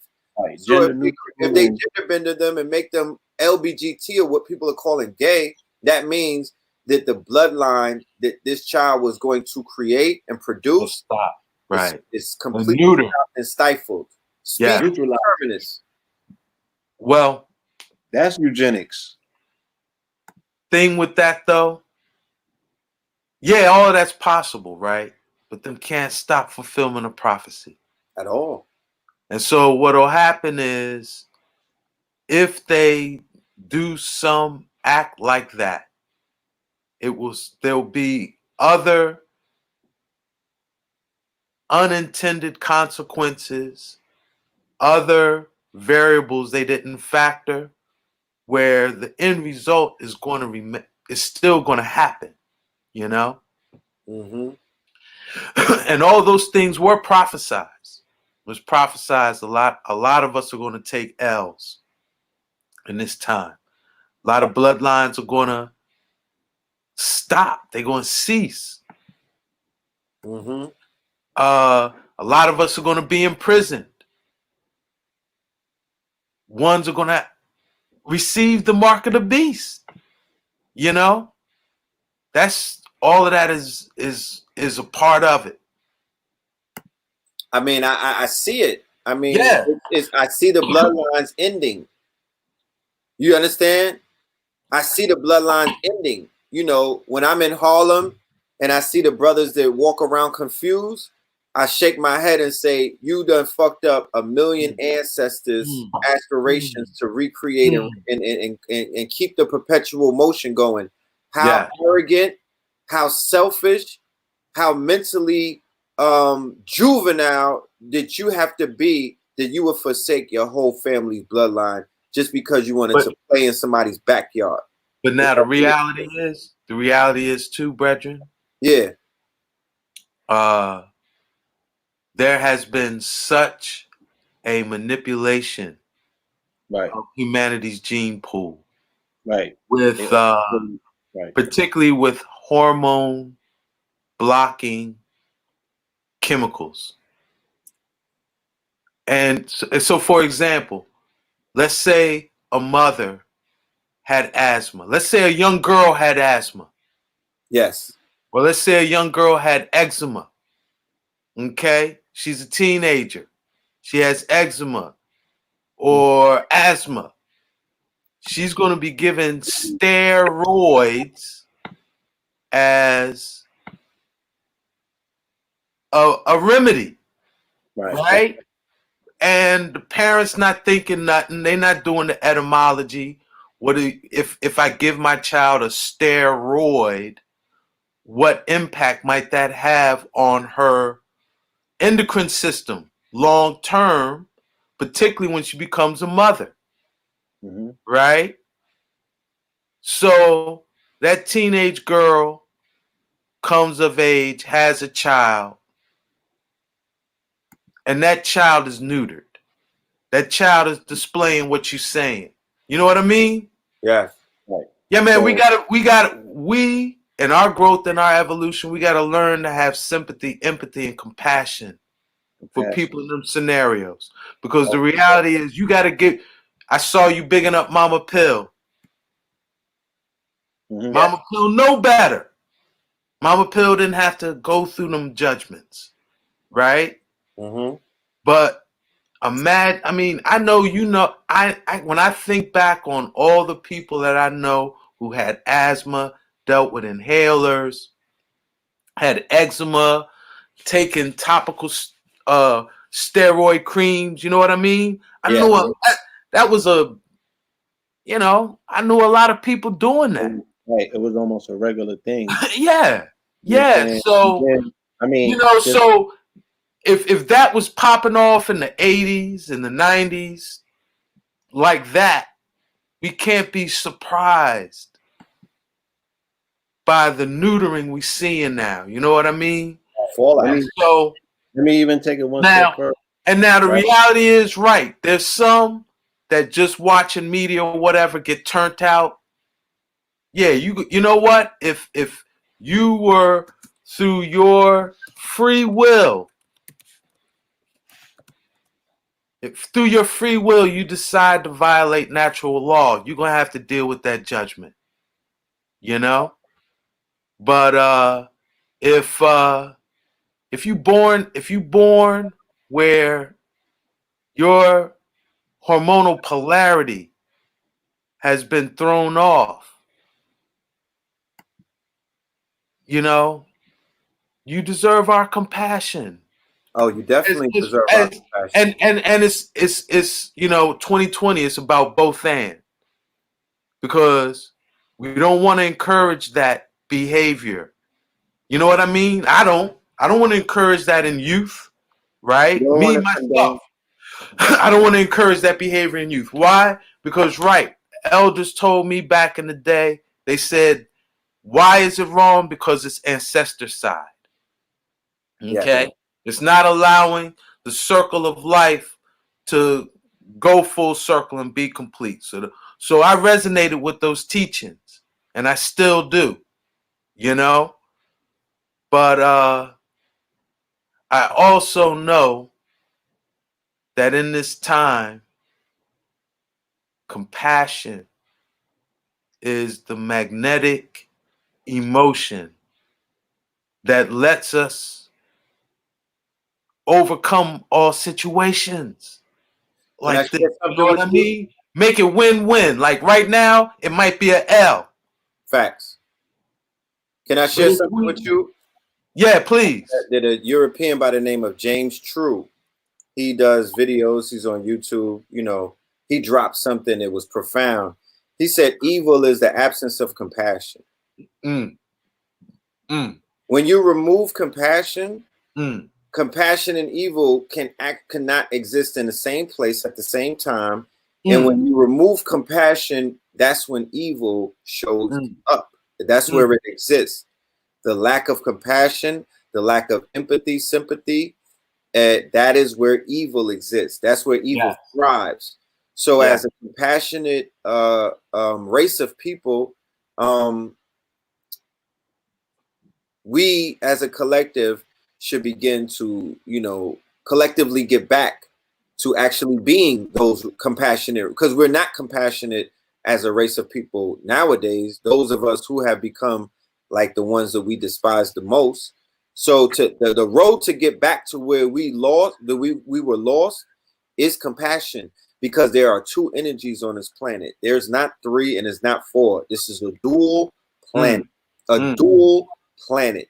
That you cannot change that. There's no science lab that can change that. There's no quote unquote institution that can change that. It is a dual planet, and the two energies, and it was told to me by Hank Rising Sun in a meditation, love and hate.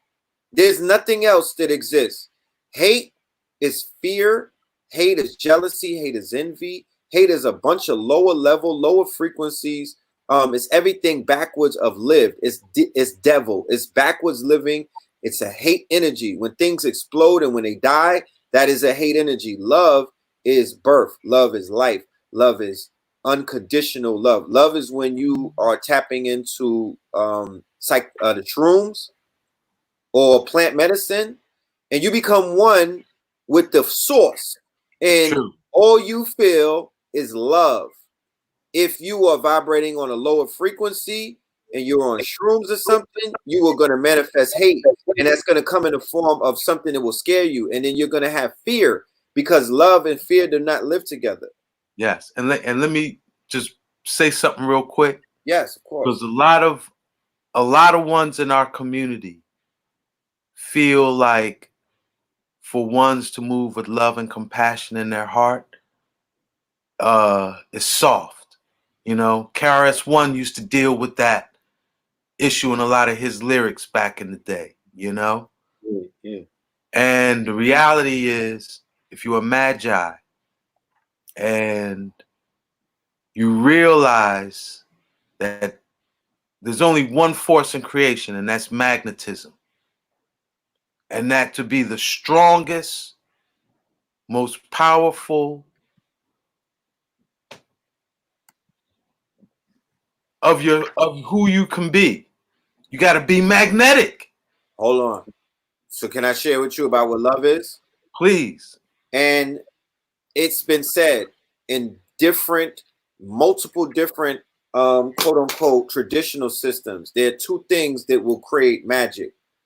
The strongest force is two people loving each other, meaning Yes, a couple, right? Meaning that when men get married, they level up, right? It's no coincidence that when men marry and they're really in love and that heart chakra is open, that's you right. and your mate, is if you can program anything that you want, you could live on an estate and an island, you could be trillionaires. If you know how to manifest, if you know how to tap into love energy, and then That's the right. other energy is the quote unquote sex magic energy. And it might not necessarily be you and your mate that are married and in deep love with children. It might be you having intercourse with your divine reflection, right? Because if it's not your reflection, it's not divine, right?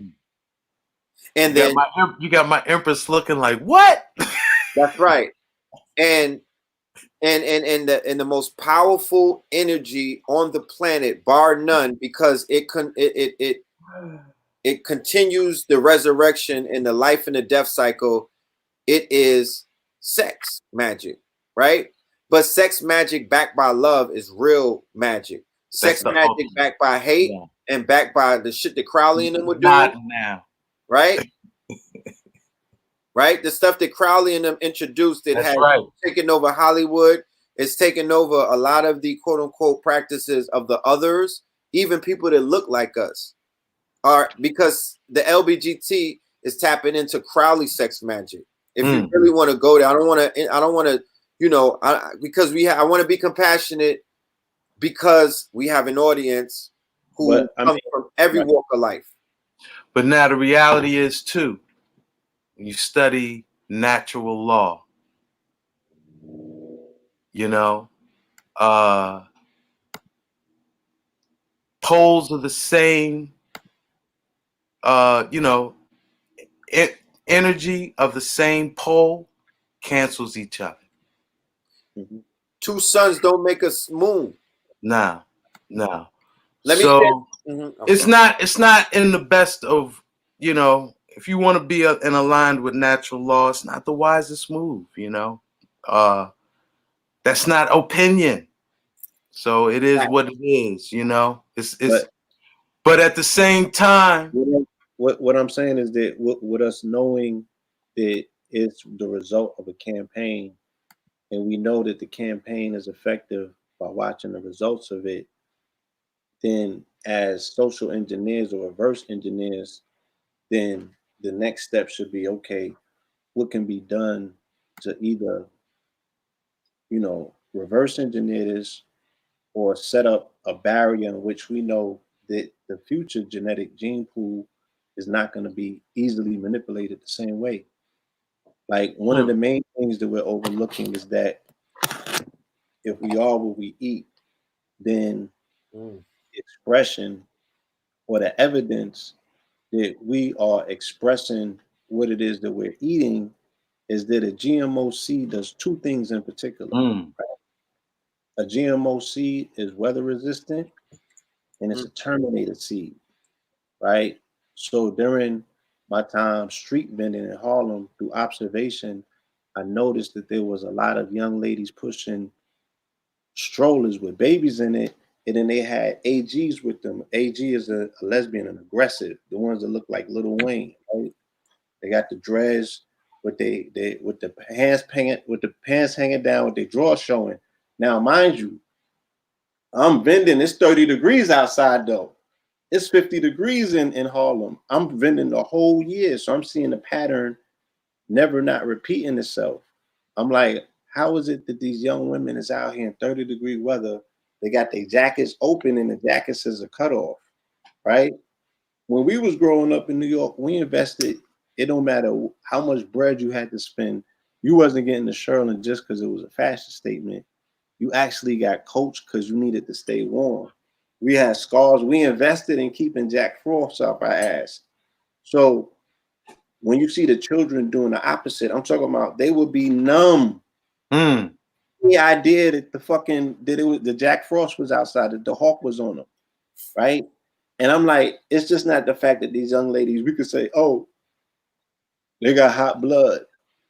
I'm like, bro, they are impervious to weather patterns. And then why would the shorties be having the season jumping straight into lesbian relationships?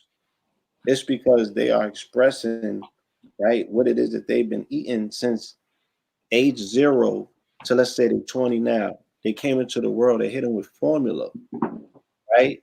What do you think formula is doing? It's a surge of soy estrogen in their system that's offsetting the balance of their genome. Their initial introduction, whatever they're fed for 7 years, the first 7 years, is going to reverse integrate whatever their cellular structure is. It's definitely going to create the pedigree of blood now. It gets moved and fluctuated into their system to grow our cells. So they're literally the very thing that they're feasting and feeding off of to grow themselves into an entity or a being is artificial. From age 0 to let's say when they become 25 and they they come into contact with Beyonce's IG page and she go vegan and they trying that shit out, right? But for 20 years, they went from formula, right, to cereal. So cereals make corn, that's GMO, right? They went from, and 90% of food products that are part of the standard American diet are all made with corn-based products, 90%, right? They went from formula, then they went to cereal, then they went to fast food like McDonald's. You dig what I'm saying? And if they went vegan, let's say shit, they probably went to Slutty Vegans and they just went to the Impossible Burger, right? And they ain't had none of that other shit yet, right? And then they smoking loud. Right. So when we understand that assault, and then they drinking Douce, right? Lean, popping bubbly, and drinking Hennessy, right? But we expect their endocrine system to offset all of those factors, inclusive of the environmental ones that are bombarded them, inclusive of now 5G and everything else. So like the brother said, it's necessary for those that come in way of the particular, what scripture says, you know, like he's talking about the people who have the magnetism to attract others, because you have to find your 144,000 right now. So you got to have passion. You have to understand that this initial pandemic, right? The pandemic started in 1492, my nigga. You know what I'm saying? It was to eradicate you at a genetic level and weaken your gene pool to such a degree that if there was an attempt to ever eradicate it, it has to be now, because they're like, look, clock is ticking. We're running out of time. You feel me? The cycles are conjoining 2020, 2012. You know? So I want you to speak about the fact, because here we are, we're in Gemini, and I told people it was going to come to this point, right? This is the make it or break it, because Gemini is the lungs. Gemini is a air sign. Gemini is the mind, right? So now, and they started with Atlantis, the black woman, Atlanta, to say, look, it's on now. The dice have been cast and rolled. The outcome is a few days away, right? Was it mind over matter? Because to these people, goddamn it, having fun is the immunity. You understand? Because the minute they opened the gates out, they was out in these streets. Okay, mask on. They was underneath each other. Fuck social distance. They were intertwined. The mask on. They unmasked. No mask. No freed up. No mask whatsoever. Like super free. You feel me? They're telling the people at the same time, no, the sun is at its solar minimum, right? They said we see no action coming from the sun. Now, are the children of the sun synonymous to the sun? Do they have a relationship to the sun, or don't they? Are you those people or aren't you? Right? Because if we can show ourselves that we have a fluctuation on the Schumann resonance of the planet, right, by meditating or concentrating our mental forces, then you connect some way to the sun. When they have solar mass ejections of the sun, that's when you going off. Right. Right? They telling niggas, look, there will be no going off this year. Well, look, mass ejection. So we are this new moon, right, that we're in right now. Right. Next new moon is going to be the equinox. I mean, the solstice. The solstice, right. It's going to be And it's going to be a solar eclipse. Solar eclipse, right. Summer solstice. Right. New moon solar eclipse. And it's going to be opposing that Capricorn stellium. Right. There's a Pluto. Jupiter, Saturn, Pluto conjunction. Yeah, it's going to be opposing all that. So I feel like that would be another important time to do to get a collective meditation going.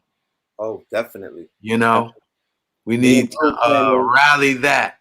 Yeah. You know, yeah, and remember, and this is what and I would just say this lunar cycle leading up to the solstice, personally, really, yeah, I think what we do this next 30 days is going to have a big impact on our reality in November and December. And we have to know in November. Yeah, we might want to. I don't know. We might want to be international in November. We might not want to be here in November, or if we are domestic, we may want to be somewhere off grid. You know, in the cut. You know, that's just what I'm feeling and intending, envisioning. You know, that's right. That's right. That's how city, right? You do not want to be in the city. Yeah. So I want to also inform them, you know, there are 2 more conjunctions that are coming after the solar eclipse. The solar eclipse on the 21st of June is the completion of the twin solar eclipse cycle that I said is the coming. This is representing the second coming, or the 2 suns. It was the solar eclipse the day after Christmas, December 26th, the Ring of Fire solar eclipse, right? That coincided with the eruption of the Ring of Fire grid area on the planet, right? Right, Red? Yeah, all of the volcanoes went off. Right? So that was the first solar eclipse. The second solar eclipse is coming on 6/21, right? 6/21 sets the sun up for its coming coronation on August 20th, when it will make a year of your jubilation, right? After the jubilation is supposed to come the coronation. So the coronation comes when Leo is at his most exalted station, because this sun is the king of kings, you know. And I understand, you know, if you're talking about a solar minimum, if you can taint, right, the energy of the melanated man and put it in a box, right, and then suppress that box through fear, and the melanated man did not coincide with the trajectory that he normally does, right, of mentally being in tune with his father, his solar source, even if he lost the mindfulness of it through amnesia, right? At least he's outside every day, connecting and getting some of that vitamin D and receiving neutrinos, downloads, you know what I'm saying, and sending vibrational thought matter, magnetism up back to the magnetic field with twirls it back into the loop where it goes back to the sun, right? If that's not happening for the first time ever, even when he was in the fields, he was connected to the sun.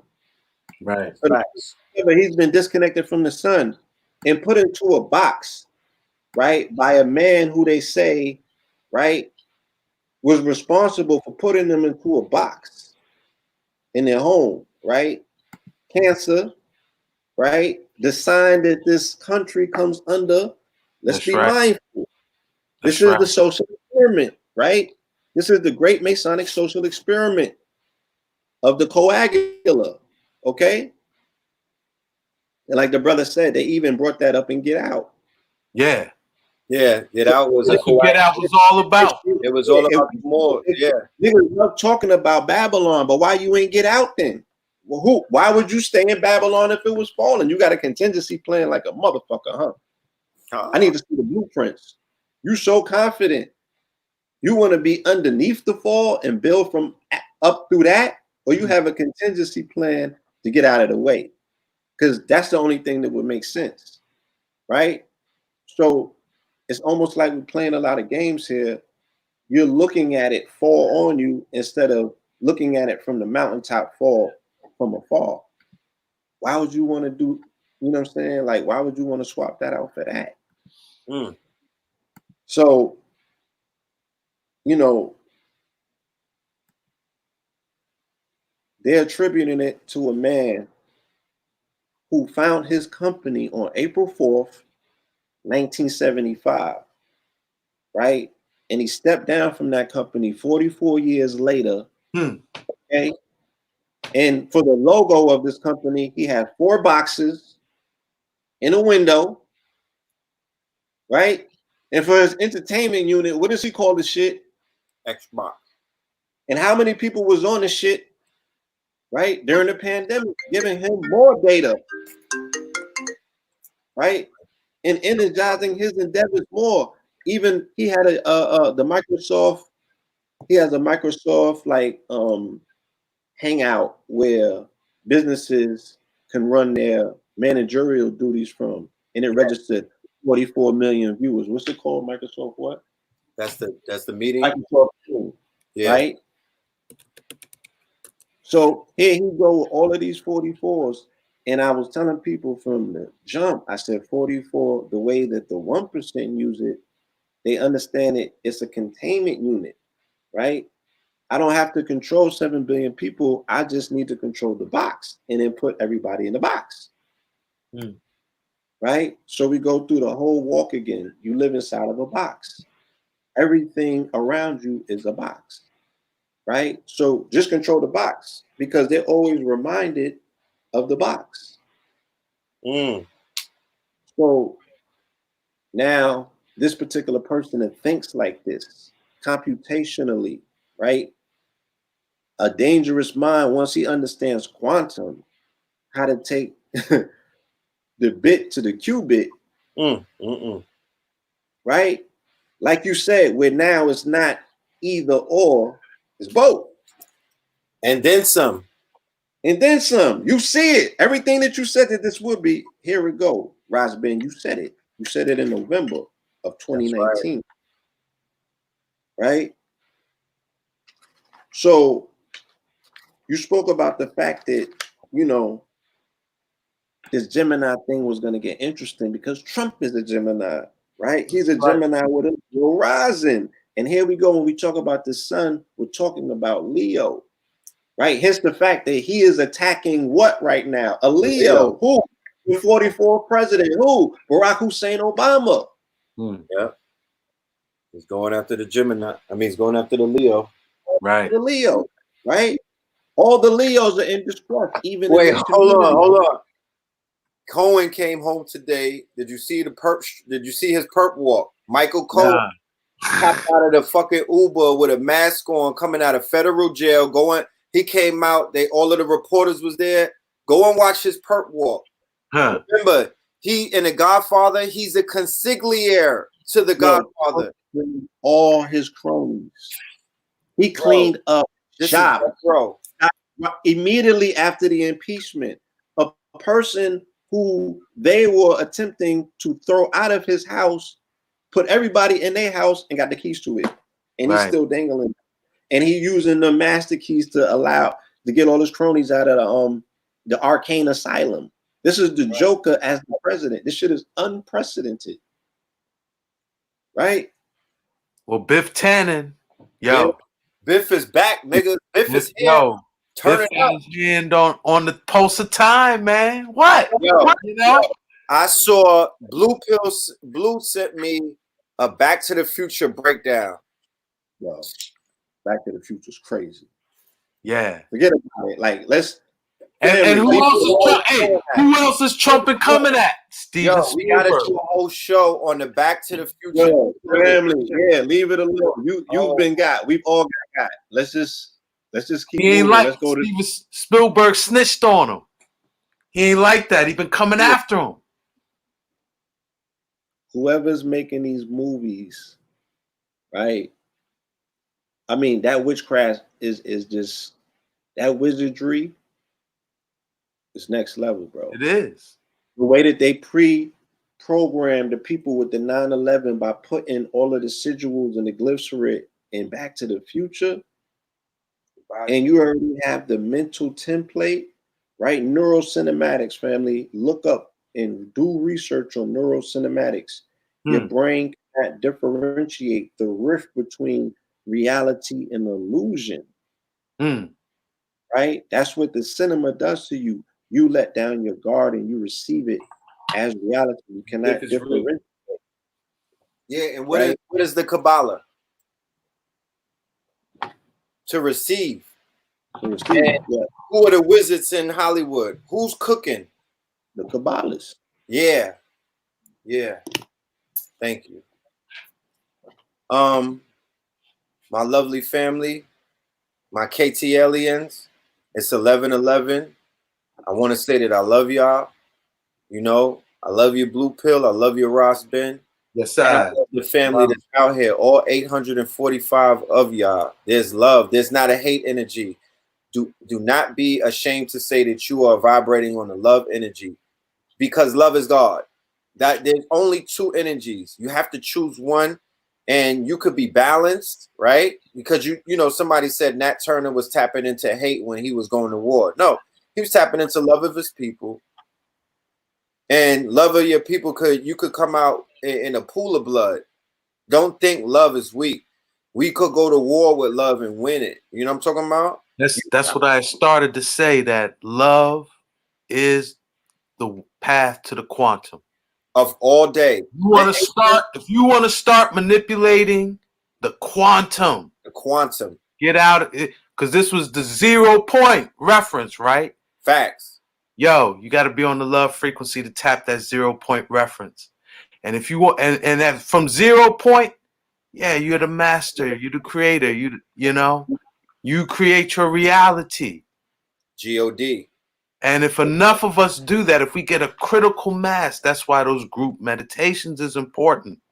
If we get enough of us on a love frequency where we make a quantum difference with our energy.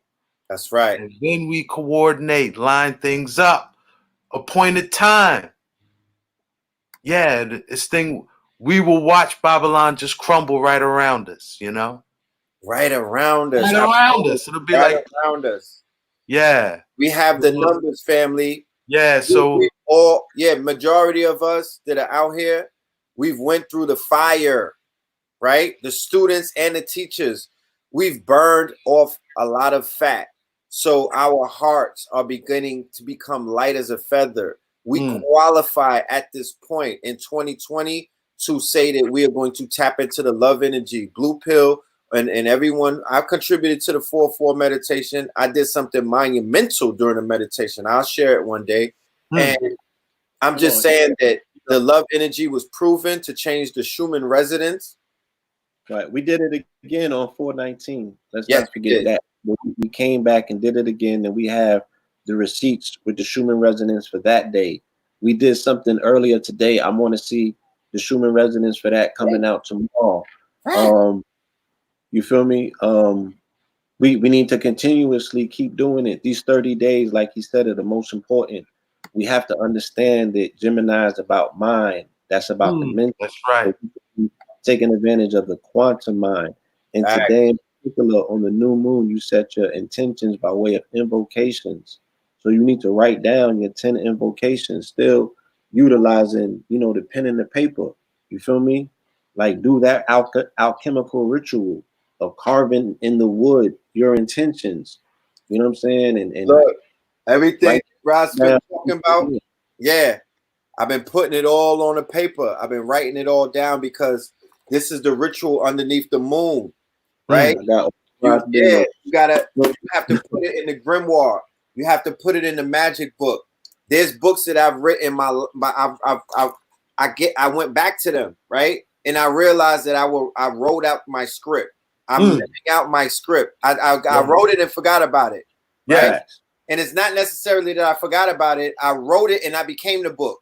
You read a book 10 years ago, and when you picked it back up, you realized that you were living out the book because now you can understand the book because you are the book. right? So don't worry about points of references, family. Stop. Don't measure yourself against your teachers. You are going to be there one day. You have to walk the walk, though. You're not. This is not microwavable scholarship. You know what I'm talking about? We are here to let you know that this is a trial and tribulation. This is 0 point reference. This is about putting in the work and knowing in the hearts of hearts, because it's your heart frequency, it's your heart energy to speak into the universe. Nothing else. It's all in your heart, right?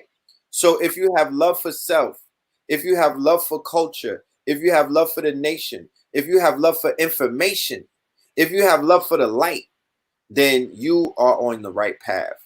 Yes, sir. Everything else is theater. Let it function as if you were in the movie. Now, I want to do this before we end the show tonight. I want to go and give Professor Griff love. It's about 1,000 of us. My brother Professor Griff just released it. He's doing an album listening on Father Rich's channel right now. And I promised my OG, who he loves me, you know what I mean? He looks out for me, so I look out for him. And he shows me the love in his actions. Because love is a verb, y'all. Love is a verb. It doesn't you could say it, but it becomes magic when you display it, right? When you go for when you create an action, if somebody could reciprocate that, then that was a ritual right there. We don't need to speak about anything rebel rousing. We don't need to be angry. We have fire in us, but that's to burn the fat. We need love. We need to create. And those who create need to love their creator. We need to love the creations. So RAS BEN, he just wrote a new book on 5G. I'm going to give love to that book by doing what? By purchasing multiple copies of it. I'm going to love on whatever he was in the lab creating while he was in his solitude. I'm going to show love by purchasing that, because I know that he sacrificed and he had to tap in. And when you tap in, you have to give up something to get something. There's some people that stay in the house and lose weight. They don't eat. They looking crazy. They don't get groomed and whatnot. Why? Because they are giving up something to receive something. The ancestors are talking to them and working through them. So I'm saying all of that to say I'm going to show my brother love. I want y'all to come with us and show him love. It won't hurt anybody. This is a meditation. The meditation will be the music that Griff makes. So I'm gonna let everybody in. Ross, we getting back up again. We're gonna be doing a tour with Ross, Mystical Philly. That's right. We got a lot of ground. Connecticut. Study the mounds up there, and then I'm gonna bring Red down here to Philly. We're gonna do the Mystic Philly tour. Fact. This is the plans, y'all, and I don't want to, be too long. The state of Connecticut or New England has opened up, right? So we're gonna open up with it, and this place is I'm talking about. I'm around Mark Twain, the dude who made Webster Dictionary. All of the Masons, everybody's here. There's a park. The person who built Central Park and destroyed Seneca Village, they built a park out here as well. Wow. Like, huh? I just said, wow. New England, right? I'm talking about New England. We are going to, there's mountains that are mounds. People think that they're mountains, but they were made over thousands of years. Those are earthworks. They don't have rock in the middle. They're earthworks. They're all earthenworks. They're all mud and dirt. And when you go on a highway, they have landfills. They turn the mounds into landfills. A bunch of stuff. Yeah. So we're bringing RAS BEN to wake up the grid, and then we're bringing a bus from New England. It ain't gonna just be Red Pill. It's gonna be a bus of us, and we're coming to Mystical Philly tours because it is time to move like a nation and wake up the grid with our intellect and our love. Right. No arrogance, no rebel rousing. We ain't out here to show off peacock colors and whatnot. We don't want nobody's attention. We want to pay attention to each other, because what you pay attention to, you give life to. So I don't see nobody but us. So yes, I'm gonna let you add on Blue and then Ross to end it out. 0 point reference. Yeah, the same thing. You know, I got my hands on the soil out here doing agriculture. You know what I'm saying? Really getting back to the earth and just showing people and you know, reminding myself that that's where the wealth is at. It's in the land. You know, the soil is rich, and we have some amazing projects that we're putting together, as well as getting to the mounds in these areas, touching the grids in these areas. Like you said, just linking the grids up. You know, waking the grids up because it's all gonna come down to the grids, gonna come down to the elements, the waterways, you know what I'm saying, as well as securing resources, you know, making sure that we are taking food into our own hands or we're securing our own water sources. Mm. You know, have to be dependent on us for everything and not them. You know what I'm saying? Us, not them. All But day. moves that need to be made. There's geniuses amongst us with technology and science and all of these things. So we just, you know, need to put the mind together to be like, let's move with, you know, knowledge of these cycles as well. You feel me? So November 13th, there's another conjunction in December 21st. You know, my whole thing is like, you got to line your thing up and play your thing out like you playing it to the 21st because there's no promises after that. These are going to be global, galactic events to take place. These juncture points, these are going to be the jump off points. Nothing will be the same after this. So you have to plan accordingly. You know what I mean? And that means really accelerating your pace on this marathon to not only to catch up, but to surpass and really blow past your wildest expectations. Like we have to break through. We have to quantum leap. We cannot waste this opportunity. Peace. Yes, I. Well, yeah, Red had mentioned it. I've been in the lab coming out with 5G Wellness 404. I did the 101, which is beginners, you know. But if you already had Rocks of Ages and then you got 5G Wellness 101, you know, that was for auntie, you know. The Wellness 101 was for auntie, was for, you know, cousin. But I'm working on the 404, which you know, it's the alchemical key to wellness in this time. You know, we taking an alchemical approach. You know, how to fortify within and without. Know what all the elements in us do, where we can find them elements in crystals as well as plants, and what's the relevance in the 5G reality. That's what we work, you know, that's what the 404 is looking like. Now the ancestors put me on pause to drop this science on Stephen Gerrard. So I'm gonna pull that. Like I say, look for that video soon. This is important, you know. Mm-hmm. And yeah, steady on the work, slow but steady. I'll say this too. You know, I be moving turtle pace. When the turtle appears out front, you know you're near the end of the race. Mm-hmm. You know? Facts. So we near the end of the race. You know? That's a fact. You already. Yeah, the turtle is in front of the rabbit right now. That's right. There you go. Rabbit woke up, is running, but the turtle gonna win the race. You know? And them said in this time, them elders told us the quicker time moves, the slower we must be to win this race, you know? So I'm gonna end it on that frequency, you know? Give thanks. Give thanks to you, King. I appreciate you. I love you. I look forward to waking up those grids out here. Yeah, man. Let me show the family something real quick. I'm gonna remove us from the stream. This right here is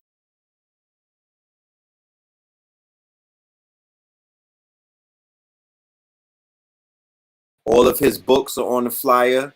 This is the brother's web.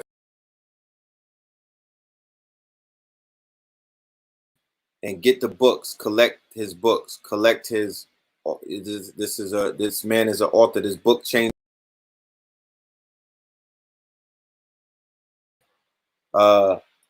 Free your mind, and your mind. This changed my life. So the man has life-changing information. I shit you not. You know what I'm talking about? And I highly recommend that y'all take advantage of this genius amongst us, and support him in his endeavors so he can feel comfortable and appreciated and loved, right? Love energy is about appreciation. You gotta appreciate each other. You know what I mean? We all we got, god damn it. We can't tear each other down. We all we got. The weaker, if you make me weak, then you're gonna open up the door for them people to come and, just further abuse you. We all we got. We gotta be our first line of defense. So I don't want to hold the family because I want to go show my brother the support that I promised them. And like I said, brother Ross Ben, we will be back very soon. You know what I'm talking about? We might need about 3 hours to keep going in because we need 5G bars, and I want to talk to you about the Stone Show and everything else that you was at, the Mineral Kingdom and some stuff. So we will be back very soon. This is gonna be part 2. Because we got an EMF pollution meter now too. We've been working that science. So that's a whole nother thing. Damn. And y'all can go to my YouTube channel, RAS BEN 188. Check out my latest, Fortify Like a Magi, where I demonstrate, I reveal, we ain't demon straying, but I reveal the power of the stopping power of the crystals. 1 and 1 should see that, so they know what we dealing with, know what they dealing with when we wear our protection, What was the channel that was on? RAS BEN 188. RAS BEN 188.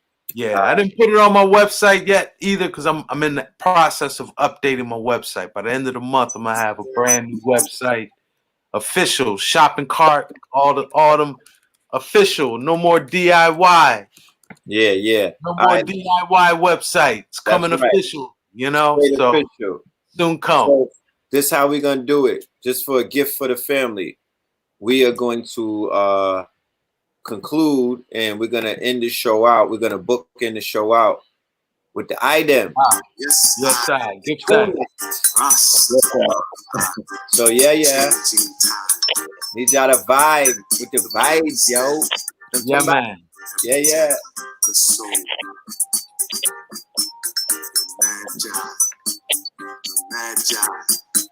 the magi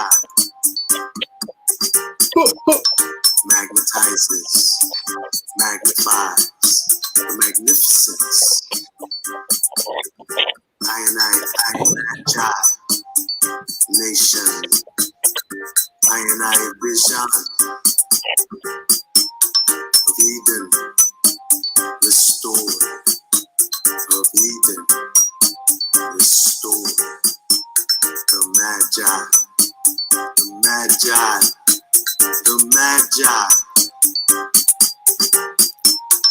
magnetize, magnifies the magnificence of imagination,